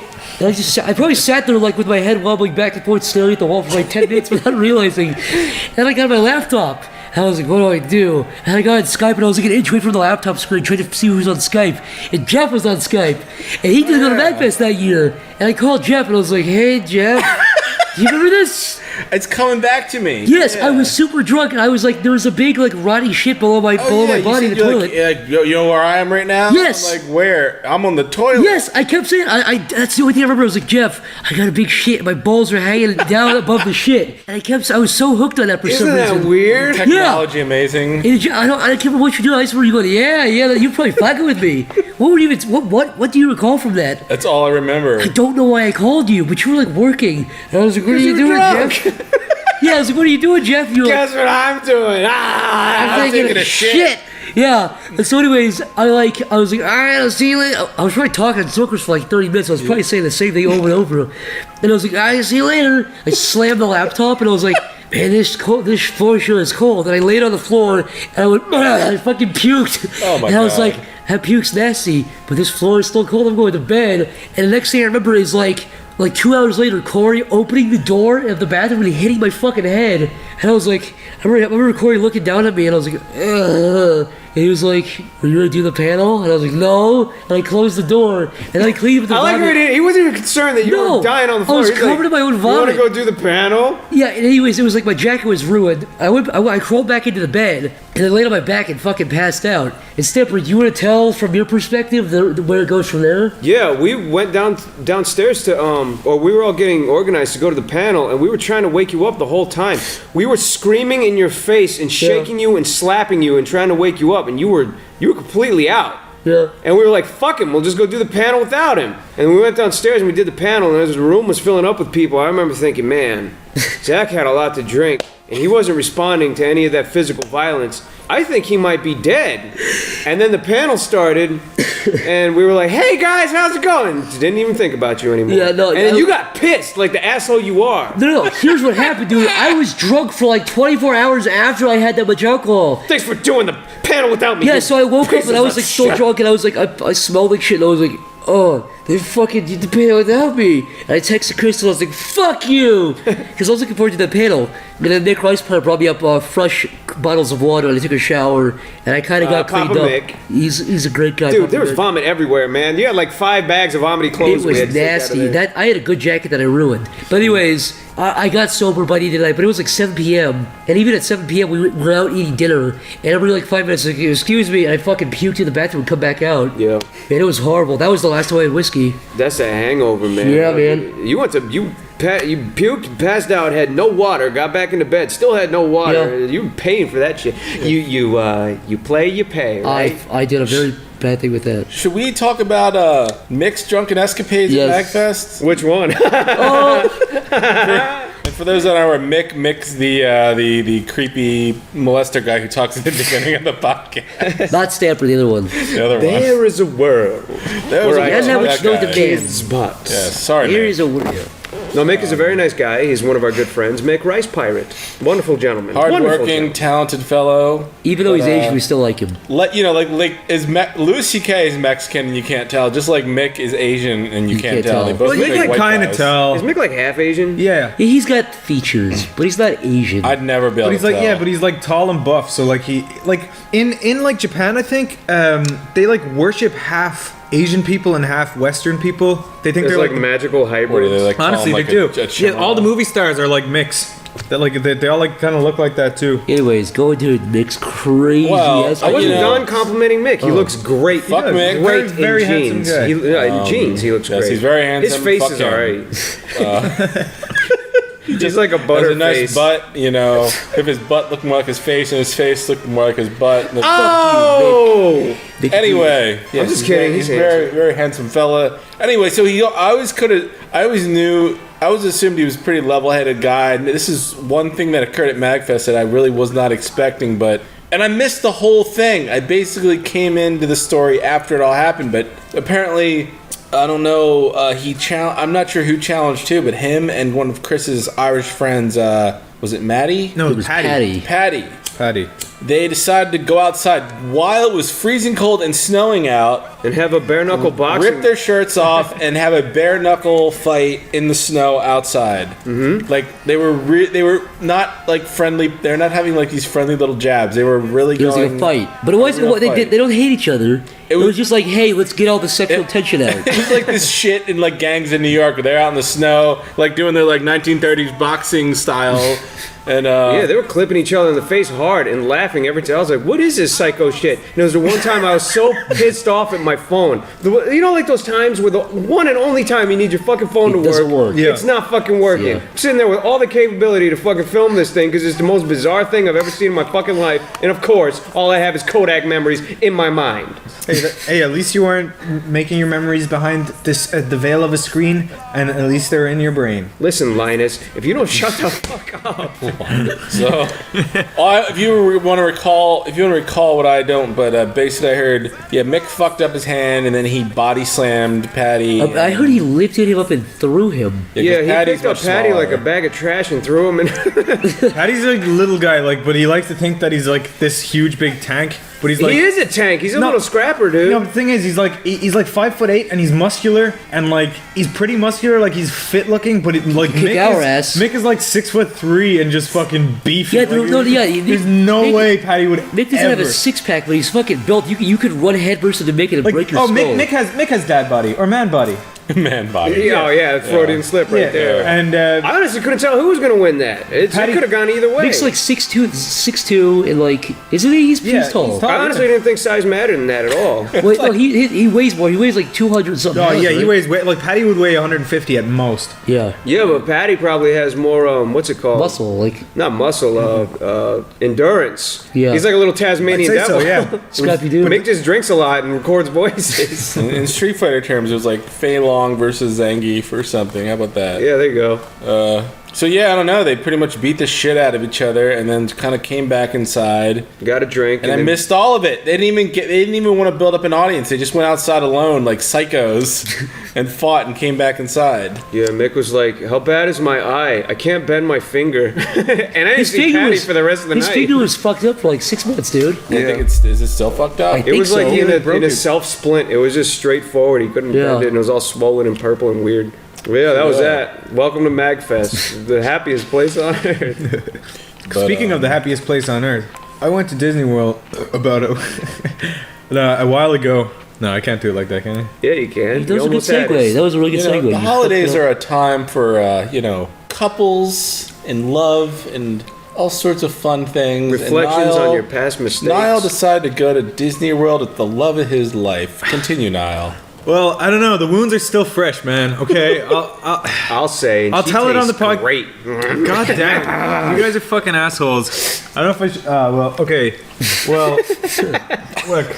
Niall, we love you. About a year ago. Would you stab me back sometimes? About a year. I'm never going to say anything to you ever again. About a year ago, me and my girlfriend decided that we'll go to Disney World next year, providing that we're still together.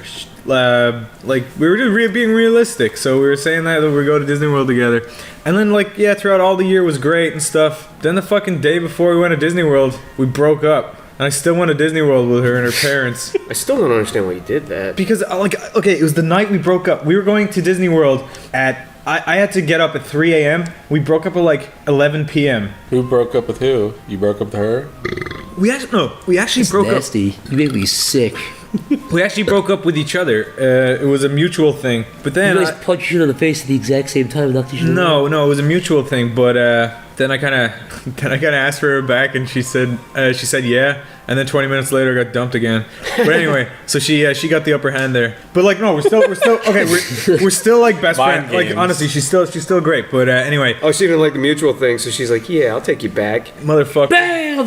No. Bam! Honestly, she's still like she's still awesome. But anyway, we went to. You said her pussy's twisted though. Mm-hmm. No, I said it was. And you said it was a match made in heaven because your dick is curly like a pigtail and you just screw it in. Key, it would fit perfectly. But yeah, so anyway, we went to Disney World, and like I was like, you know, after breakup, like this, I was so fucking sad. I literally must have been the only man in the world to cry on the Magical Express to Disney World to the fucking. Sorry, continue. I'm just curious. I just like to ask you a little bit more about how this went down. Where you two said, "All right, I don't love you," and then you said, "Okay, let's get back together." We still have this trip to go to. Do you want to? Speaking of Mick, I got really drunk that night and I was watching Mick's Dark Souls playthrough on Twitch that night, and I was just kind of drinking while I was watching it, and I was doing other stuff too. And when she came home, when she came home, I was pretty fucking hammered, and then I was like, fine, let's just break up. So I was kind of drunk at the time too, and like, oh god, so like it made it kind of worse. Oh, and then you got back together, and then you were like, "Can I have your back, baby?" And she was like, "Yeah," and then she was like, "Wait, I smell vodka on your breath." And do you think this trip was actually preventing you guys from breaking up because you're like, oh well, we can't break up because we're going to Disney World? No, it just sort of happened. No, because we got on we still get on really well. Like it wasn't like we didn't fight. It wasn't a fight breakup at all. It was just a kind of decision. Just sort of shrugged at each other. What? No, it was a decision. Like, Niall, I don't really like your dick anymore. No, we just work better as. Fuck you, Jeff. We work better as friends, and I know we do. She's just like, and you're just like, look, your tits bore me, so. One of your tits is smaller than the other one, anyways. Fuck you. How do you know that? Oh, but I'm just kidding. No, but we then. You said one nipple was the size of like a frisbee, the other was the size of a pea. I was so fucking sad, and I think I got to post. I think I'll post the pictures if anyone cares on SleepyCabin of me and Disney World. No, of me and Disney World. Of me and Disney World on my own, like, cause we got free everything in Disney World, and so I have like a shit ton of pictures of me with Goofy looking like a fucking depressed.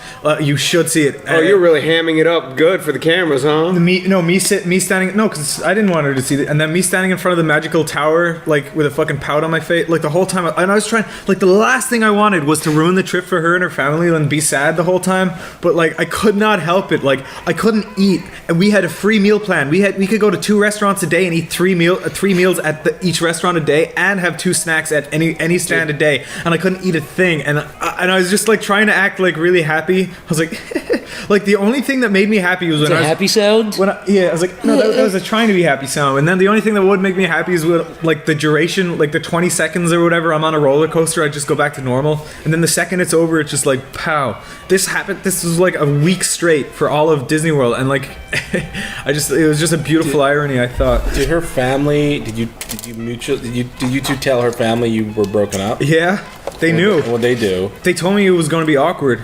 And was there ever a point where you're just like, maybe I shouldn't go? No, yeah, maybe 2 days in. No, because it hasn't hit me. It didn't hit me straight away. It didn't right away. You're just like, maybe I shouldn't go. No, it didn't hit me straight away. Straight away, I was like, oh, we're still friends, because like, you know, it was a mutual decision. So I was like, yeah, it's gonna be fun. But then, boom, it's like once I woke up or whatever, I don't know. I had to go off on my own all the time because I couldn't I was being awkward. I couldn't help it. So I was just like walking around. You said you took one picture with your girlfriend or your ex-girlfriend, and you said Mickey or Goofy. So Goofy grabbed her ass and said, "Do something, pussy, hit me." Oh, that was Donald. Do something, pussy. hit me, you little coward bitch. So It's my Goofy voice. So it just gradually got worse over the week. It kept getting worse and worse, and I couldn't like sleep or anything. So I was like tired and fucking like miserable. But like I still had fun. Not even Mickey it was Mouse Disney could World. cheer you up. Well, like I was trying. I was trying really hard, and I don't want her to make her sound like a dick, because like she was probably right. Like as I said, we're better as friends. This story is not that great. Now I'm thinking about it. It's interesting. Keep going. But anyway, like no. to hear this As I stuff. said, we do work to get. Like she was This, right. my Like, friend, is relatable. like she was right, but like the whole time, I don't know if anyone knows, like if anyone can relate to like not being like you just don't want to eat anything and you can't sleep. Or, Yeah. It was at such Lots a of bad. situations All of our like that. African Was it such a viewers bad will love extent? this. Was it just being alone? You just felt sad for being alone, or just not having her? Not having her. That's the only reason. Was just not having her. And then you get the thing. The other guys. Did you go to a window and put a Oh, boombox yeah. over Did your you head? start imagining other dudes? Yeah, I still do. naked Yeah, together? stop. I Like, still do, man. Come on, There's more flashbacks. with her naked butt. dude. Oh, with her, Butt. yeah. Pushing her You're butt putting a cheeks to the bar. scalpel to the scar right now, man. Come Imagine on. Jeff's naked Dude, butt were you against her ever for a naked butt. second? You're just like, I'm kind of tired of this. No, well, like I logically know it was for the best, but it still doesn't like my body doesn't relate, like doesn't care. It's just like You ow. just have a broken heart. Well, I guess it was bad. It was bad. It was my worst breakup like ever, No. sadness wise. Sing to her right now. Sing "Heat of the Moment" by Asia right It now. was the heat of the moment. So we can segue now I into see. you're on Tinder. Well, okay, Fun and no, but lots of that's hot okay. girls. You're making me sound like a fucking dick here, because that's not how it is, right? Look, Okay. listen, I has What is never Tinder? I've never had a smartphone in my entire life, and I got one the other day with the help. Like Stamper brought me, and we got one, and I was like, I'm gonna try out all these new apps that I've never got. So I got Snapchat, which is fun. That's actually very fun. I like that one. I got all the Twitters and all that shit. But then I got this one called Tinder, and that's when that's like this. It's I guess it's dating, but like I positively 100% only got it to see what kind of people, because the kind of people around here aren't the Hot kind of people you girls. date. No, not even So that. I wanted you're- to see ugly. I wanted to see like the really Not funny the, people. So wait, so not the type you date. What type are they? I wanted to. Hun? I wanted to see the type Yeah. that are that Uh-huh. that I wouldn't date. Yeah. You know, the You just- fucking ugly fatties. Of the, no, I'm just kidding. That was a joke. That was a joke. That was cruel. The women you can Delete that use one. and throw away. Is that right? There's a lot. Is There's that gonna be a right? lot of ugly fatties. Delete me saying that. Yeah, there's one talking right now. Yeah, well, motherfucker, that clipped, so you can't use it. That was good though. Oh man, all right. So you're trolling for No, it's okay. Look, I wasn't scouring for pussy, if that's what it looked Now like. you walked in the house and said dee doo, pussy patrol. Your mouth was watering, your Yeah. dick was watering. No, so I got Tinder. Now I had a big frothy dick. Look, I always like the Zach. What do you call it? The not Zach alarm. It was like dee doo dee doo. That's the alarm. what happened was, so I got the app Tinder, and I was going through them, and I was just like, I just like every single picture, because like I just feel Every it's single- it's so damn fucking shallow Every that. single female is great. I know, to but I you. can't. No, it's not. It's because I feel bad when I fucking swipe when I just go. "Nah." When you throw them in the garbage. Even though they'll never find out, I still feel bad, because it's literally the there most you shallow go. thing you can possibly do. Every girl of color gets thrown in the garbage. Why is that? No, That was a joke. No, hold on. I walked over your shoulder yesterday, and you white, yeah, left, right. You stopped at a black girl for 2 seconds. You renamed the trash can the black can. Yeah, he did. He Oh, stopped at the no. black girl. She is hot. He made it. He went. Oh, he made a sound and swipe left really fast. You- And he didn't know I was watching him. You've gone through 20 girls in the last minute on here. Yeah. Just as we're talking. Yeah, because you see, Who do you think you The are? thing is, but I figured out if you like all right, so the type of girls on Tinder, it's crazy because there's only like one type of girl on Tinder, and then like maybe every 100 you get like some normal one. You'd be like, oh, thank God. But Niall, you're not even looking at their personality. You're not even looking at their interests. Dude, Tinder is not about that, dude. Tinder's all about fucking first I'm impressions. so sorry to all the audience. We have You such know a what, right- misogynist. Yeah, exactly. No. And right now, No. some cutie right now is scrolling right past your picture, throwing your dumb ass. Dude, in the I trash know that. can. Do you think I don't know that? I know that, right? There's a hottie. There's a hottie with a body listening right now going, I wanted to fuck now, but I'm going to Stamper. She puked in her mouth a little bit. Niall, ugh. But no, the thing about it is when you accept everybody, then you get matched with like a lot of people. Man. So I got a shit ton of matches here. Girls on Twitter like Stamper. I know that much. Yeah, Stamper's the big dog on Except for the Twitter. one chick who called you fuckboy. She didn't like you Since very much. when? I always see these girls tweeting you Yeah. and stuff. Pushing her titties Yeah, together. they Don't always pay do. attention. Oh well, that's what they like. They like that because you're not giving. Not paying attention. No, they like that. No, they like that because they're like, he's too good for me. Maybe I should. You just gave your game away, dude. Probably. So, but like, out of all this whole experience, I learned something. You know, life is full of twists and turns, much like a roller coaster at Disney World. You have to appreciate what you have. You know, the simple things. Yeah. You don't obsess over things you lost. You have to move on, and that's what Christmas is about. Not presents, not the food, not the vacations, but things as simple as spending time with family and friends. Friends like you guys. Shut up, faggot! Oh man. And Merry Christmas, everyone. Merry Christmas, everyone.